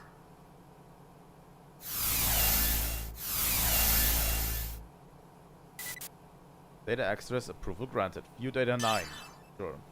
Female investigator placed in 1875 Special Ops Command immediately following her graduation from a Federal Police Academy. A no-nonsense woman with a strong sense of personal justice, quick to act on her convictions. She often led her team into danger. In TC 4667, she was held for questioning by the Federation Police as a suspect in the pilgrimage meeting case. She was later released and placed in medical facility on the grounds of her unusual mental health. Shortly after her release, she disappeared. Her name resurfaced, crediting her for the creation of Scientia, a unification of several anti-human terrorist groups from around the Star Cluster. Interesting. So that goes into Dogtooth, huh? So she was a part of a special investigations thing as well. But she was put in a mental hospital and then basically left and formed Scientia. Interesting. This is quite a lot of data. I better download it to the database and check it later. Update file 5. Already downloaded data 10.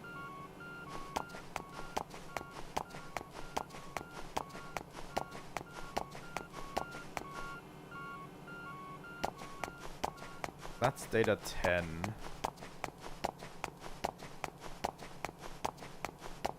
But what do we do with this? Database.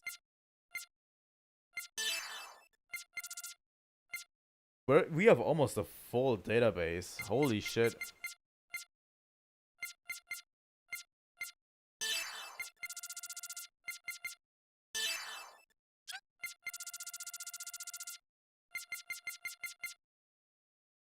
Doha projects.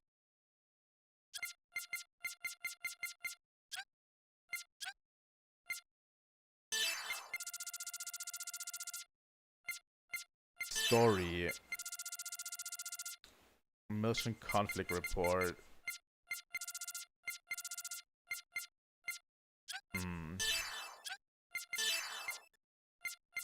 Serious Asura. Operational unit. I have no idea what that gave us, really. I don't think this was enough to actually do anything for us. Was it?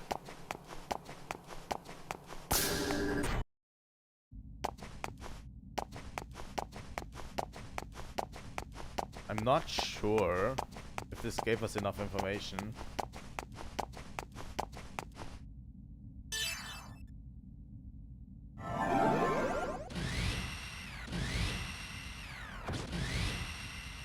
to actually finish this one.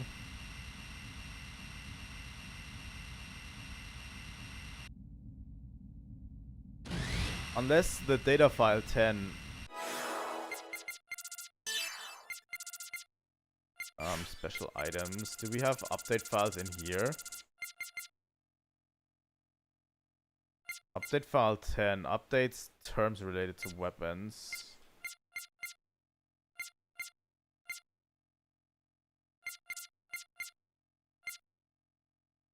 Updated terms related to information in episode 1. Terms related to Xenosaga freaks. That's nice. People on planet Abraxas. Which one was it again?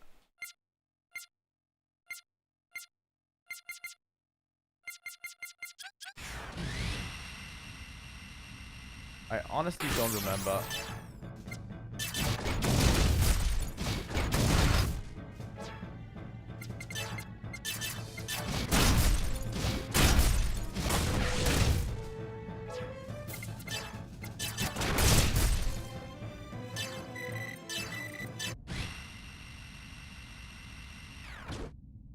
No. I don't know.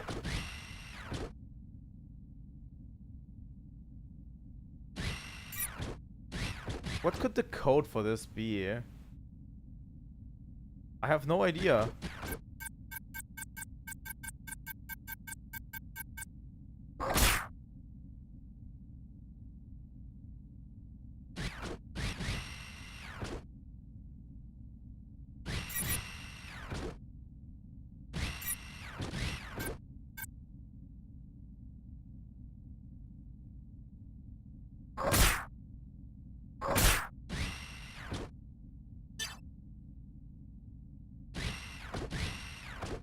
That's actually really difficult.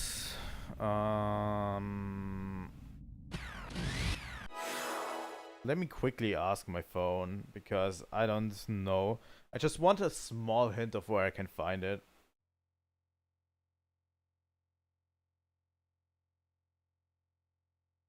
Maybe the other door is now open? Let me check that real quick.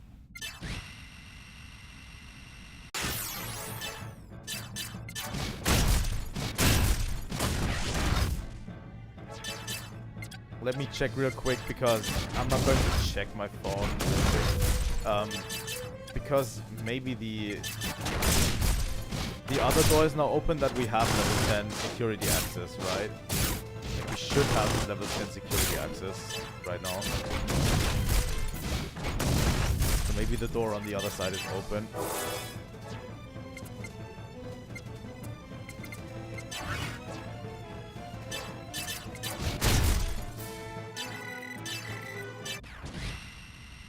That's literally my last resort.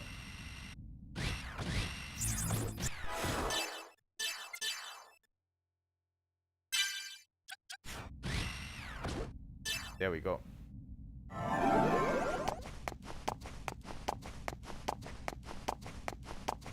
we get into here now, please? No?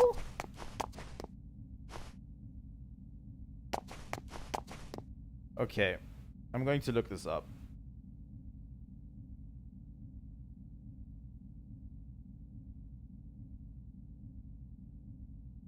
The isolated research facility, right?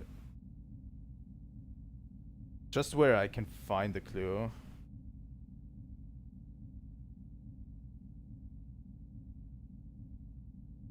Probably need a guide or something. Nope, that's not it. H10, blah blah blah. Joseph.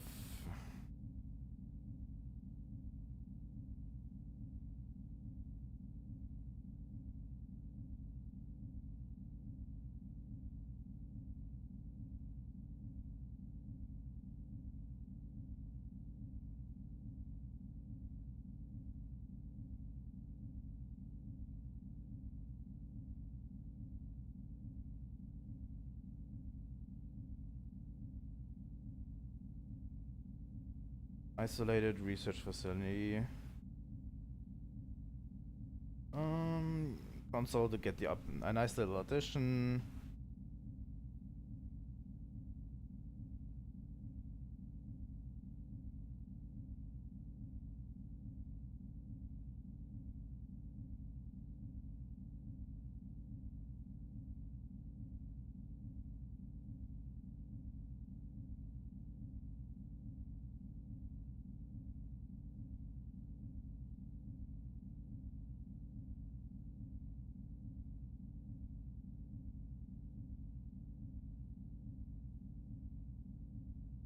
Okay. Apparently we are able to solve this. Let me get back into it.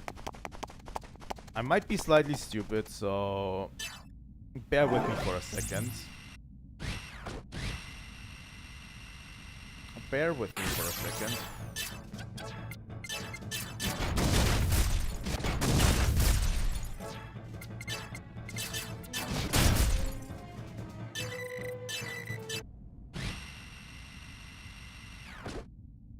Oh.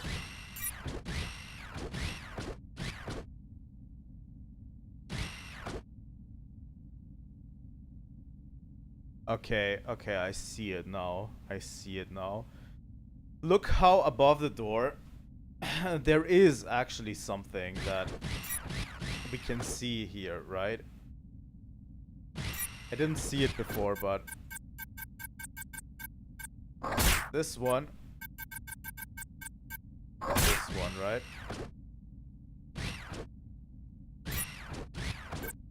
This one, this one, this one.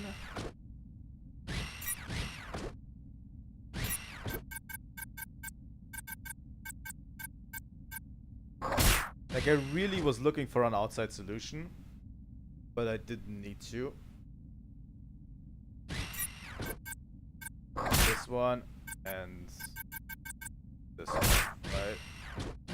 And then on this one we need to have this one.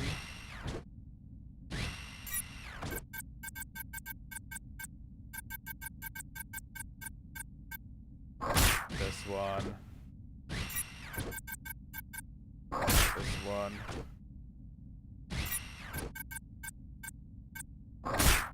I don't know if we need to leave them or destroy them, but it is something like that, right?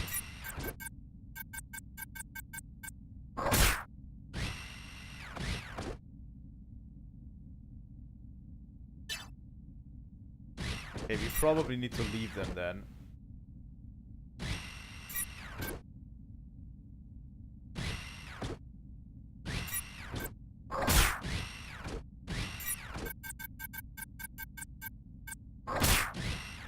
Okay.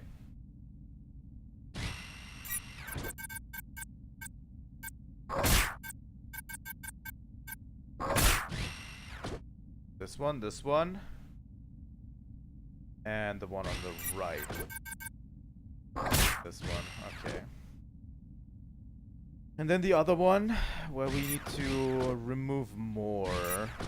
We need to remove this one. This one. In the second row, we need to remove this one. This one. In this row, we need to remove this one.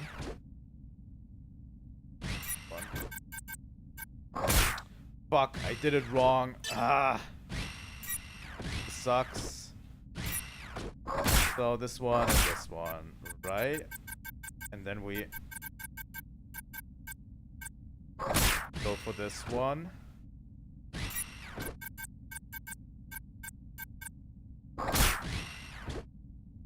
And this one.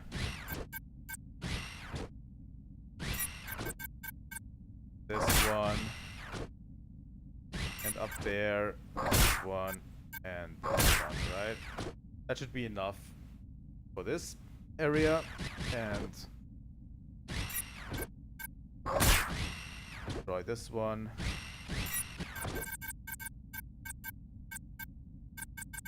Like, the code is literally above the door. I was just stupid.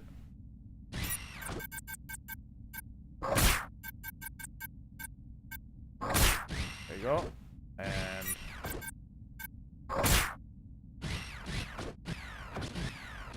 that should be it, right? No, I'm missing one. There we go. I was literally looking, disengage lock, entry permitted. I was looking for an outside solution, and the solution was right there. Oh.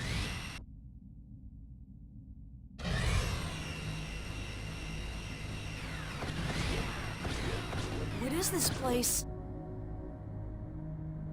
It looks like some sort of experimentation ward.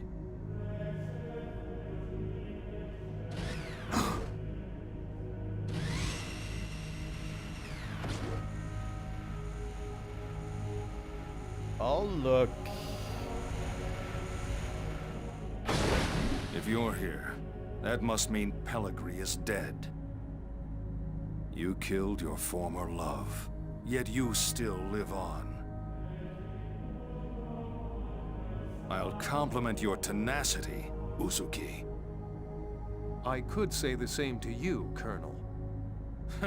Look at the remains of a dream. The final product of human intelligence, human technology that can surpass even God. The end result of desire for forbidden power. The very definition of a nightmare. You're the one who repeated that nightmare, Colonel. I, too, was unable to rise above my human existence. It may have been I who sealed this planet into a nightmare. You could say I was pure. If I'd stopped to think for a moment, it all would have been obvious. But the word martyrdom seduced and clouded my eyes. Colonel, for that word, your followers believed in you and laid down their own lives. So why are you here? Why are you not beside them? Uzuki, those who died with their beliefs were the happy ones. But what about me? There's nothing more pathetic than a pet who's been abandoned by his master. Lacking the strength of the wild, he merely exposes his pitiful form to the world and waits to die. But it is the same for you. Ormus, Vector, the Federation, Miltia.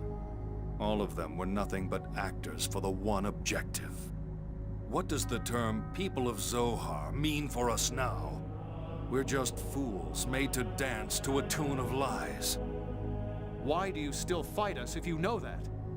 Even a fool has his pride. But after being betrayed and rejected by all I've believed in, there is still one thing left for me. You, Uzuki. My showdown with you is the only thing that will not betray me. You didn't think that I would run? There's no chance of that. In the end, you and I are both beings who can only express ourselves through strength.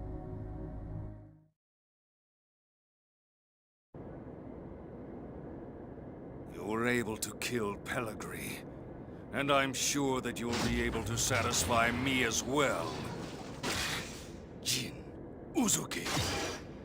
As a warrior, and as a man, I will leave my mark upon the world!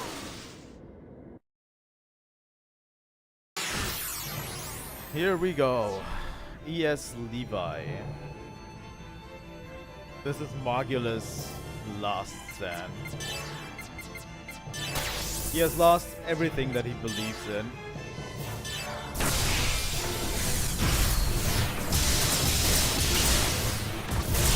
And the only thing keeping him alive right now is his will to fight Jin.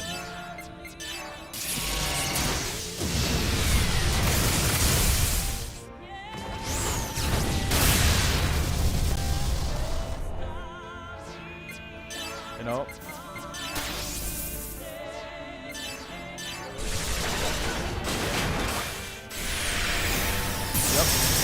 soundtrack is amazing.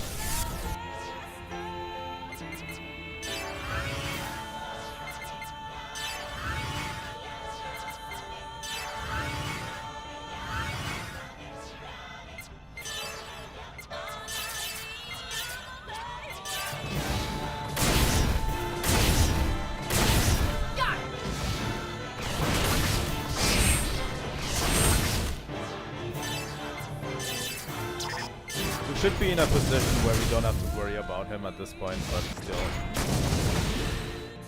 It's an amazing setup. Your movement is impressive, as I expected, Colonel. But this is only the tip of my power.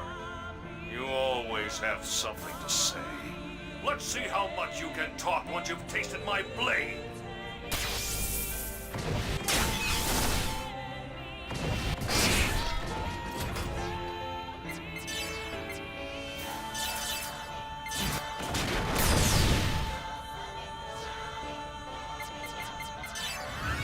Charge again with Asher.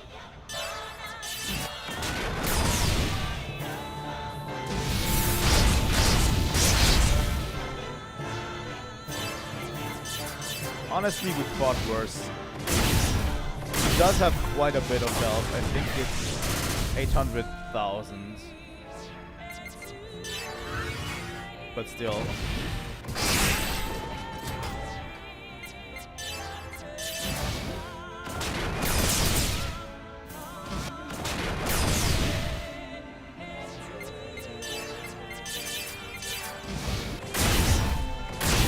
I think he doesn't hit as hard as Omega ID does.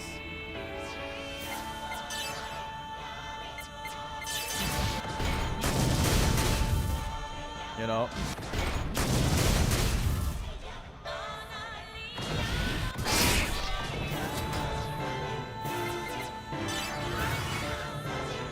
And we are fully prepared to fight him.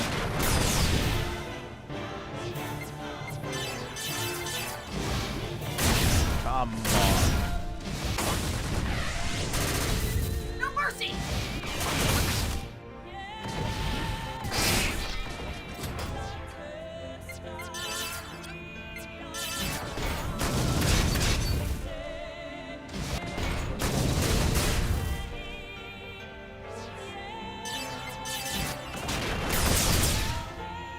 Let's see our animal levels grow.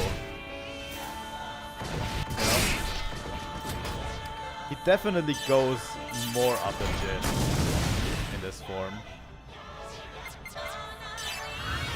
Obviously, he has a grudge against Jin.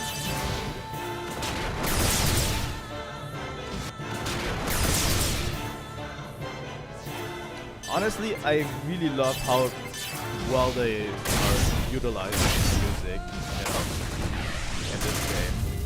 Like, boss fights have appropriate music playing in the background.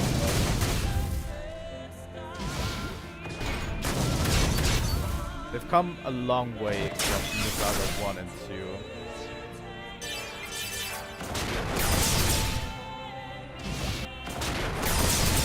Here I am. Okay, so that one hurt.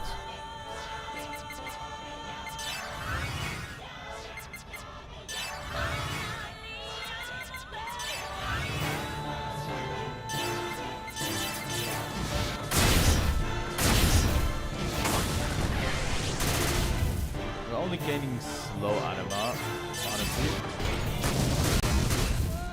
But at least we're gaining anima.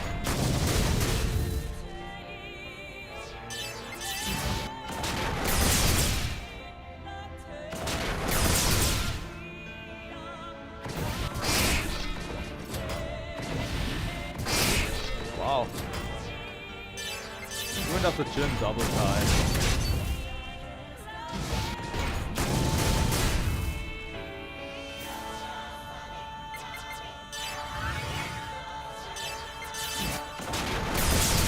The double charge, like the charge will heal so much.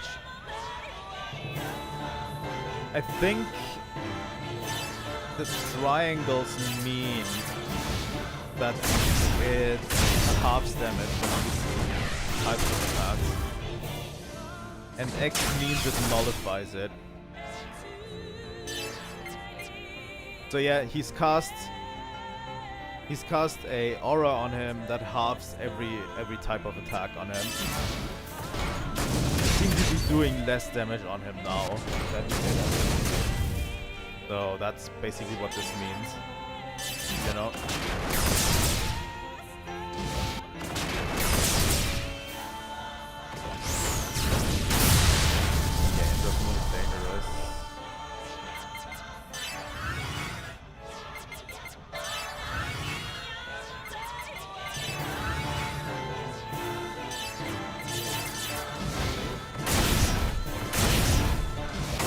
Yeah, that's why Anima is going up slower, because we do less damage, obviously. Ouch. And our Anima attacks are also going to be way worse, obviously.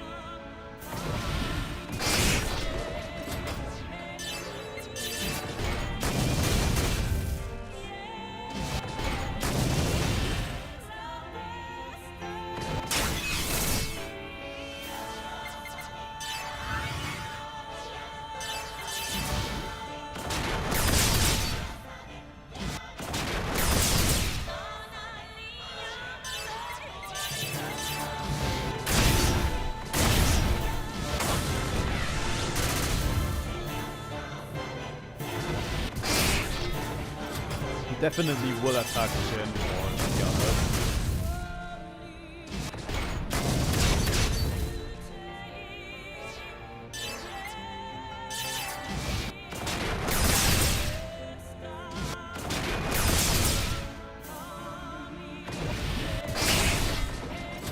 Ooh, that crit.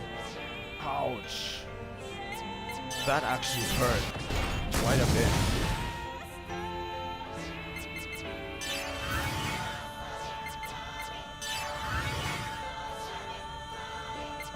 Let's attack the full moon again.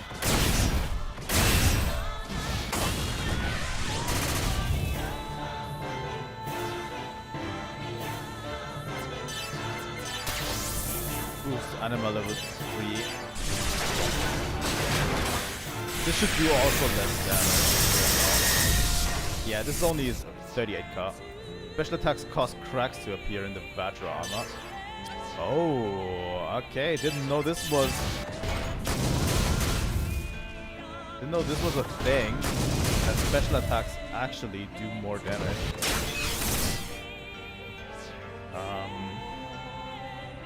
He is weak against physical attacks now.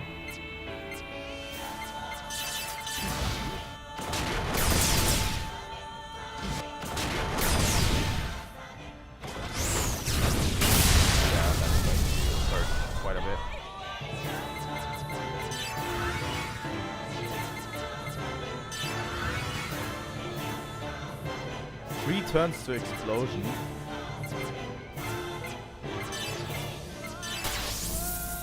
You know what?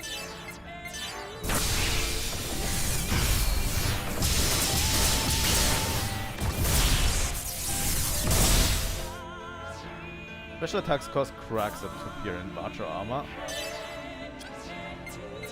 Okay, he's weak to electric now, which would be the perfect opportunity for Asha to jump in. Attacking! There we go. Dina needs to actually charge.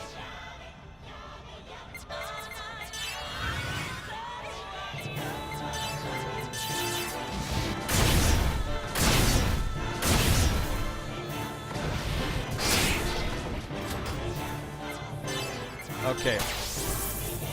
He is weak to electric now, so Cerberus should deal maximum damage. Yup.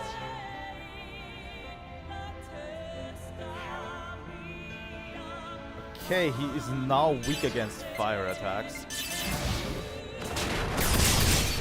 The Junior should be able to build up more. Attacking!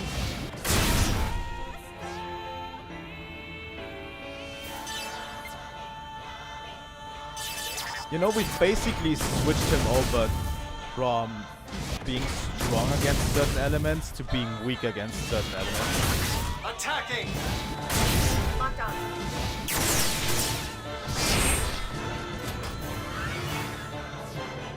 Okay, he cast the armor again. I have nothing I can do against that.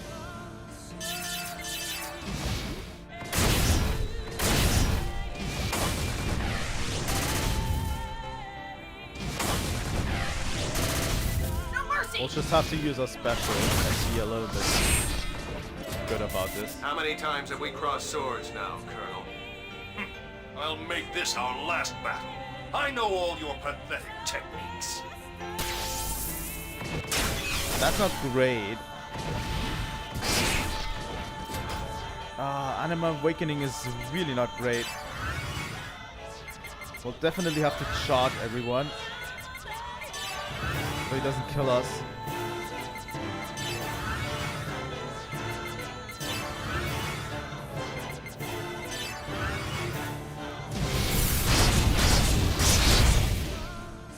Okay, that was his Anima Awakening. That should be fine.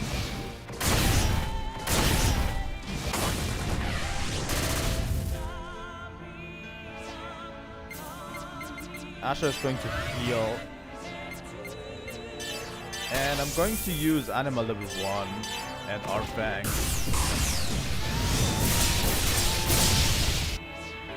Special attacks cause cracks to appear in drama. It does cause cracks. So that's good already. So yeah, we need to bring up more special ones.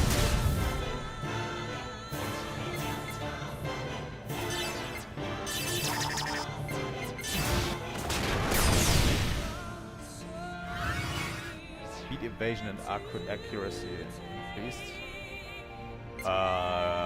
That's a problem. Ruben has actually orbs floating around him.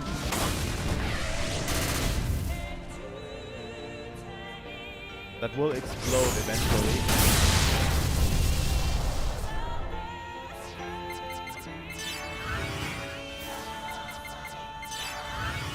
I think you can get rid of these orbs by using your anima.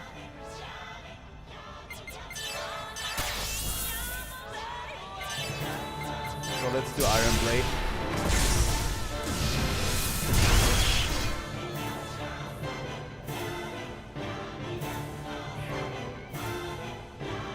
Okay, he's weak to fire now, so this should be Ash's turn, right? God damn it, and he dodged, as usual. He keeps dodging everything. I'll send you all to hell!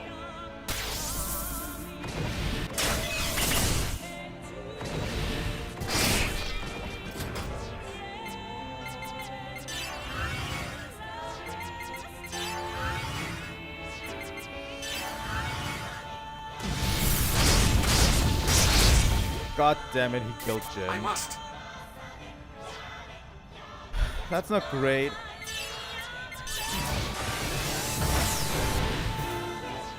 That's really not great.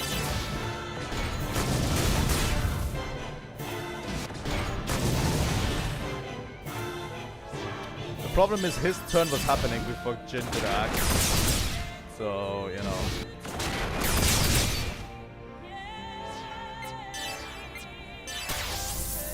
Do level 2 anima and Earth Rain.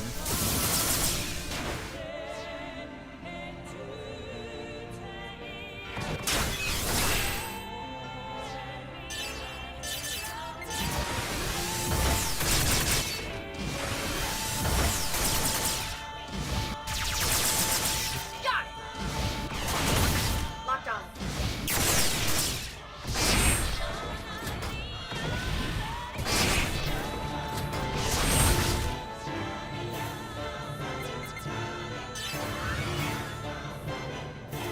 Turns to explosion for Azure.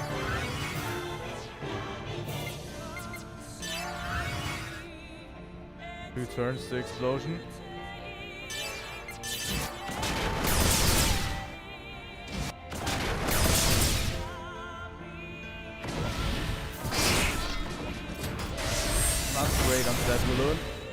that's okay. Nebulon will just charge. And Asher will go for Anima. Shotbuster. Let's have more cracks appear in his armor.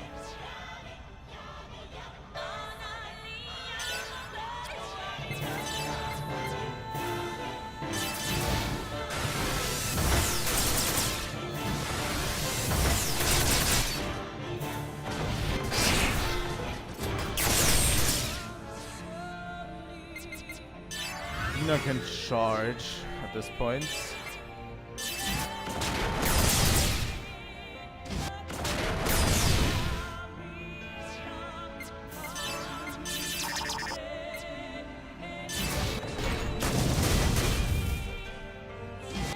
Let's see how long he can hold out against our garage.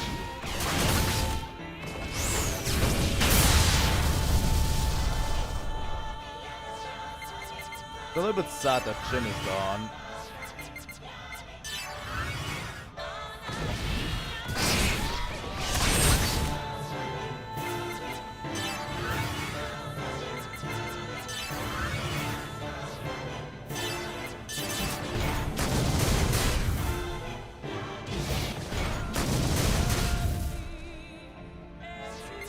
Anima level 1. Air Star.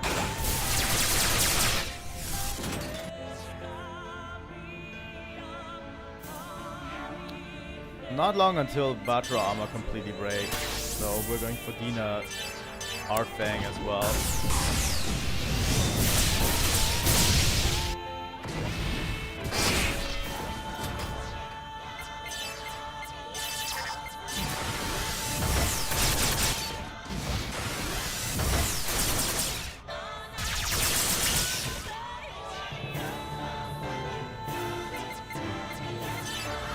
Charge.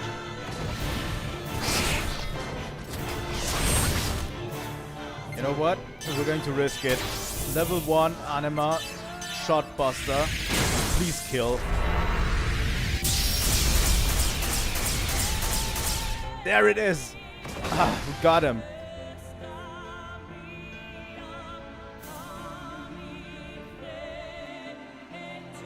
We fucking got him with the finish strike as well.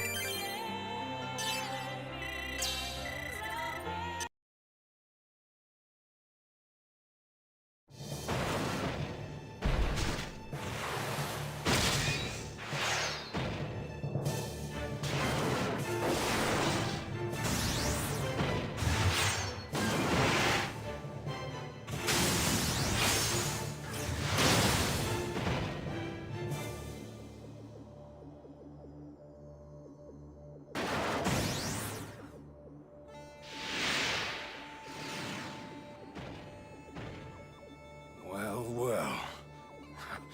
I see that old fool at least had a good eye.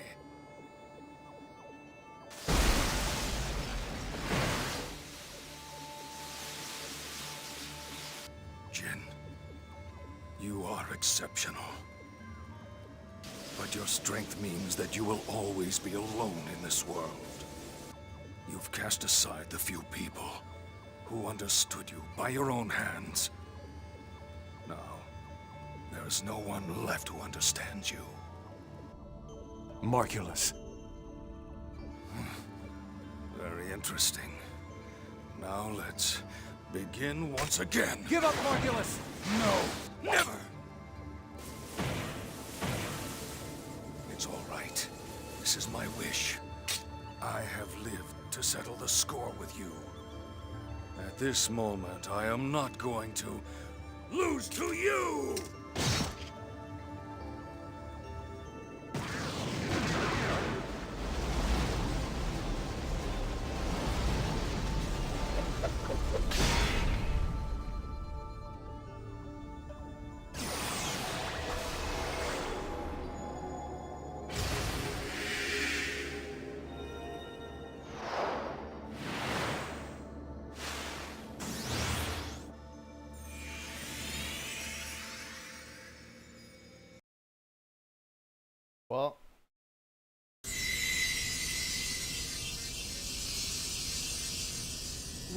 What's going on?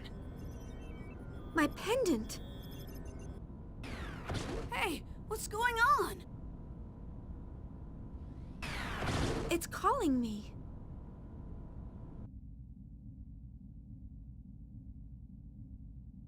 That resolves. Oh, this door opens now. That resolves. Someone ahead is calling me. Margulis. I guess the Zohar isn't here. No, it's here. It's located deeper beneath the ground. It's calling me. It's this way. Alright, let's go where Shion is taking us. Zohar and Abel may actually be there.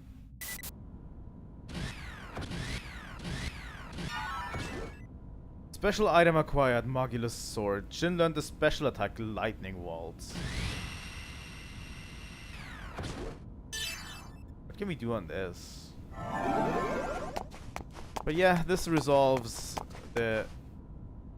Start up the Zohar elevator. Maybe?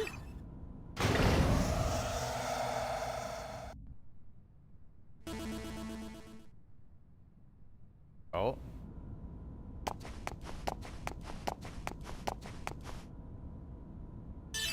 This note did something for us at the top.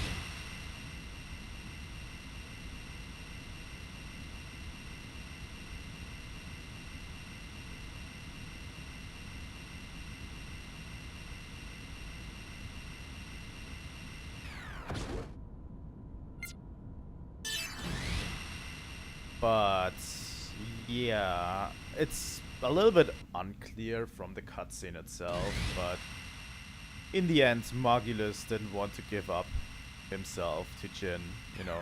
He didn't want to lose to Jin, so he kinda took his own life. It is not fully clear from the shots, but that's what's insinuated. They don't want to show it directly, I think, but yeah. That's what is happening there.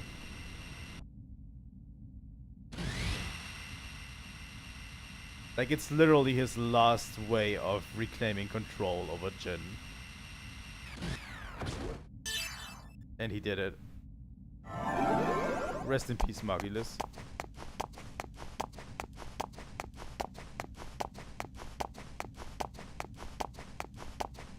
Where does this lead? Level 10 special classified area. I have no idea. There's 2 elevators here that lead somewhere. There's the Gnosis. Get in my way and you'll pay for it!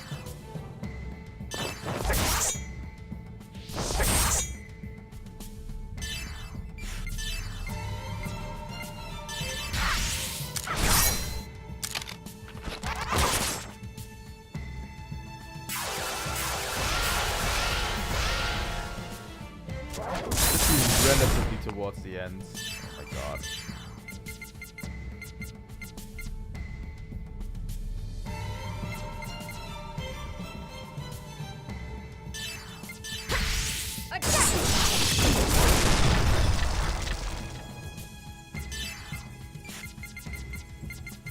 Special attack, lightning waltz.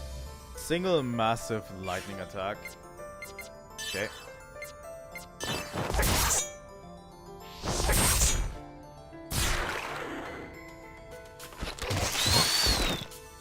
But yeah, in this part we are without our ESs, so we have to fight them normally. Oh my god. W bang.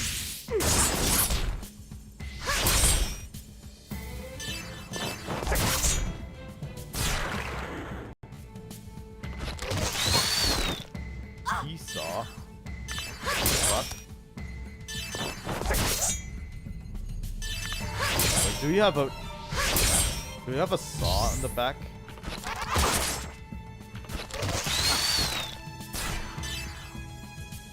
They're running. They're running.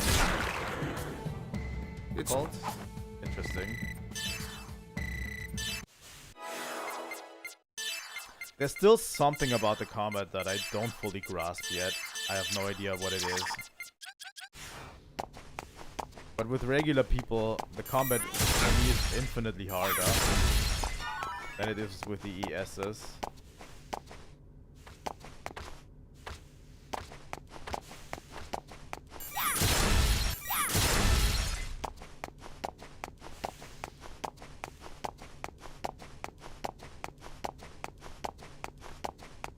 But yeah, we literally resolved another plot thread with Margulis.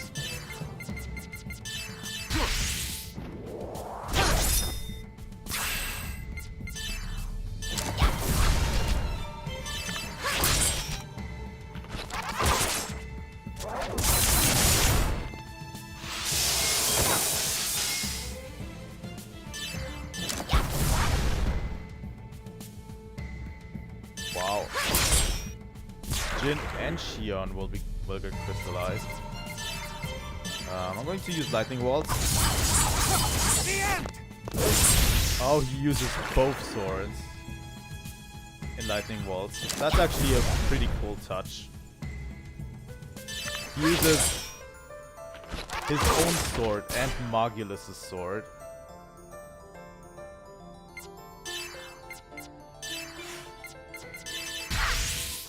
For lightning waltz.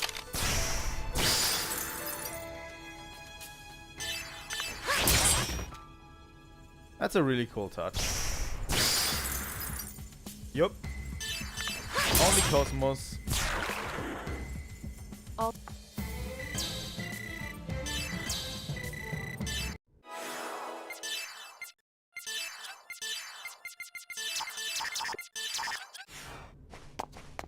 I'd rather face crystallization than the rest of it.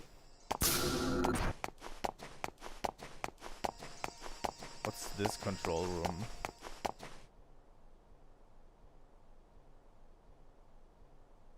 I think it's the brake mechanic, yeah. I think the brake mechanic makes it way harder.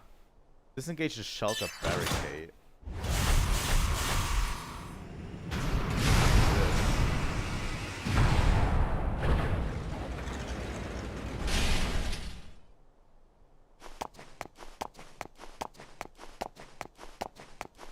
Like, obviously,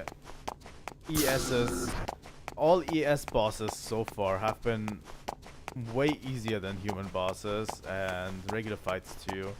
It's just in the nature, you know, of what we're fighting with, and the brake mechanic is definitely one of the biggest culprits here, you know.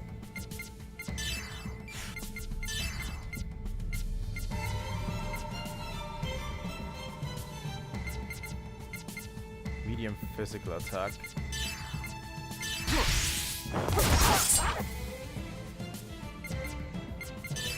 You know what?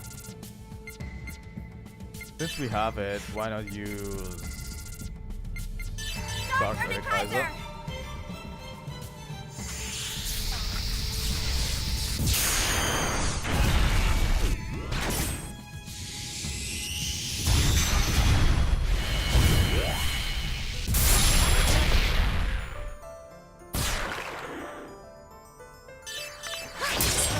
Also, you don't do as much damage. There's generally more turns in human fighting than there is in ES fighting, you know. You generally have more turns available to you. It's very apparent, you know, that it's actually very hard. Attacking! Special attack, lightning waltz. The end!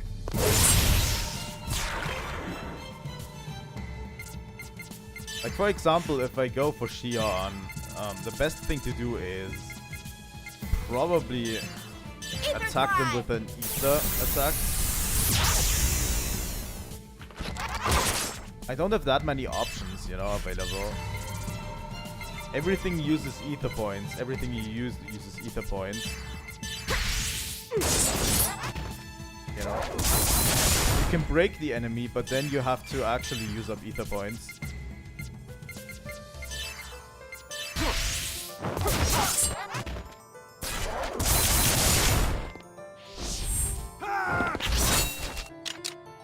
Nice one, Shin.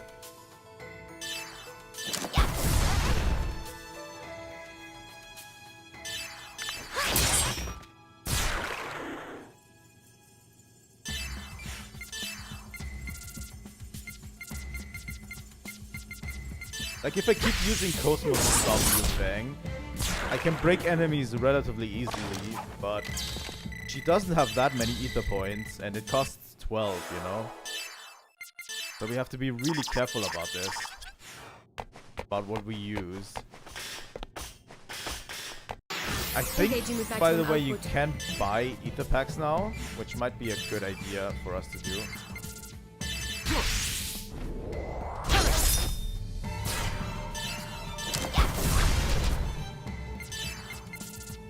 Can it just...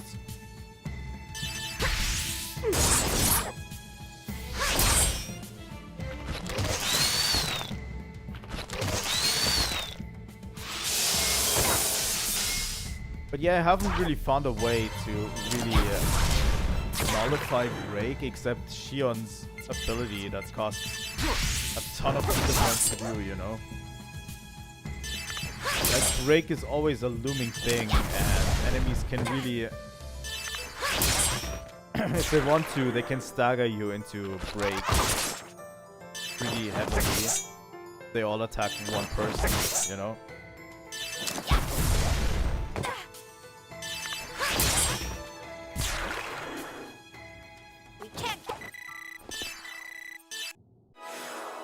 It's relatively easy for them to attack one person and then basically break.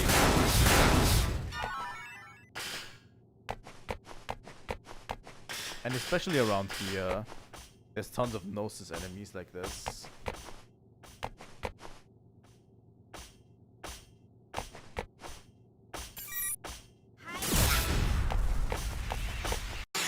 Here we go. God damn it.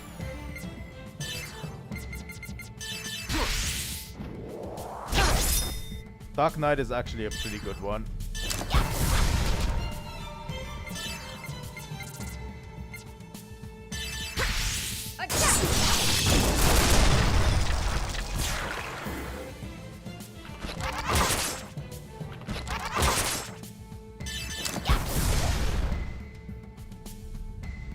But yeah, with the Gnosis you also have the aspect of the crystallization thing going on.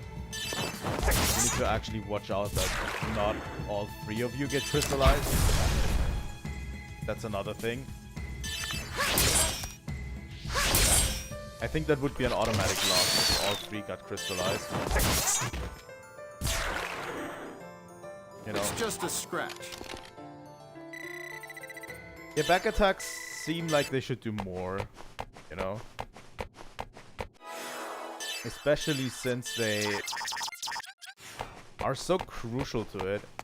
Like, I always go for them because of the additional crit, but it really feels like they should actually have more of a meaning. What is that? The pendant, it's from there. I can hear a voice calling me from there. I think the Zohar elevator is just meant of a way to get back up, you know? Like, it's just a way to get back up into the cathedral from here. So the way back isn't that long.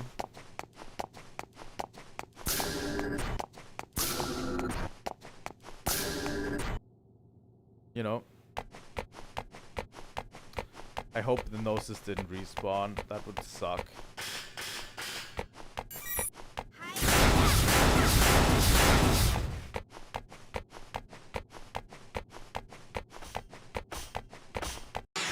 Get in my way and you'll pay for it.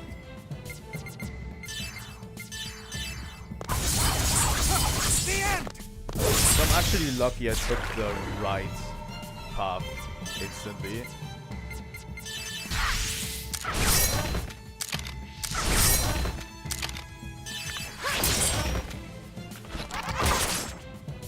You know? That's a double.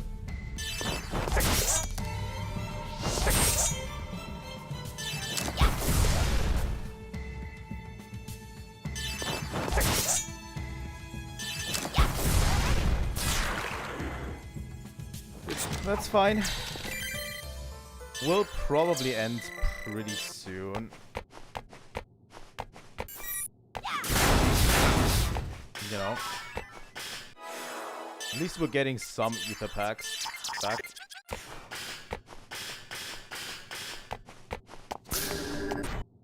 I'm just searching for the next save point somewhere around here, you know. There it is, actually. I think you can, yeah, you can now buy ether packs. That actually seems like a good deal.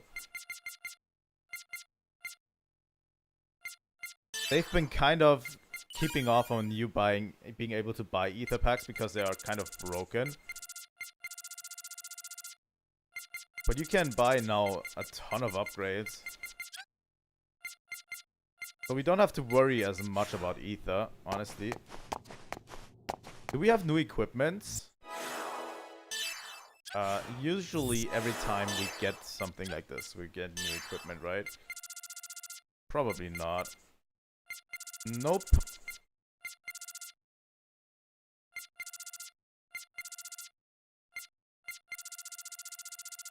No new equipment. That's okay. I'm going to stop here, and we're going to continue on Wednesday. You know?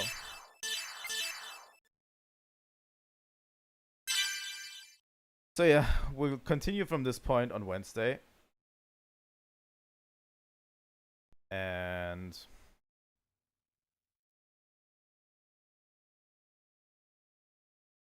that's going to be it, right?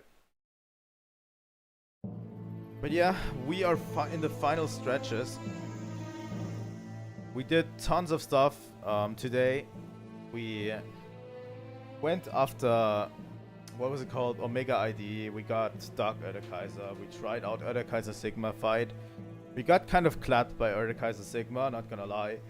And we went after Margulis and defeated him. This time for real. He won't come back anymore. And we resolved another plot thread with Margulis. So basically all of the Ormus leaders at this point are dead. You know, there's no one anymore here to confront Jin. Yeah, they all took their honorable deaths over actual survival. Which is okay, you know. Really, really good stuff, yeah. And now we're moving, and Shion's pendant is reacting, and we're moving to a next area. So stay tuned for that. I'm going to try to get Kaiser Sigma outside of stream. I'm going to actually try to beat him. And I'm going to show you maybe the results on Wednesday, if I have the time. You know. So yeah, that's it. Thanks again for watching. If you want to see more content on Xenosaga, well, Xenosaga is almost over, but we're playing Zelda, we're playing Pokemon, and the next game is going to be Xenogears. So, you know, if you want to see more content on all of this, please leave a like and subscribe, as usual. And I will see all of you next time. Lightning out.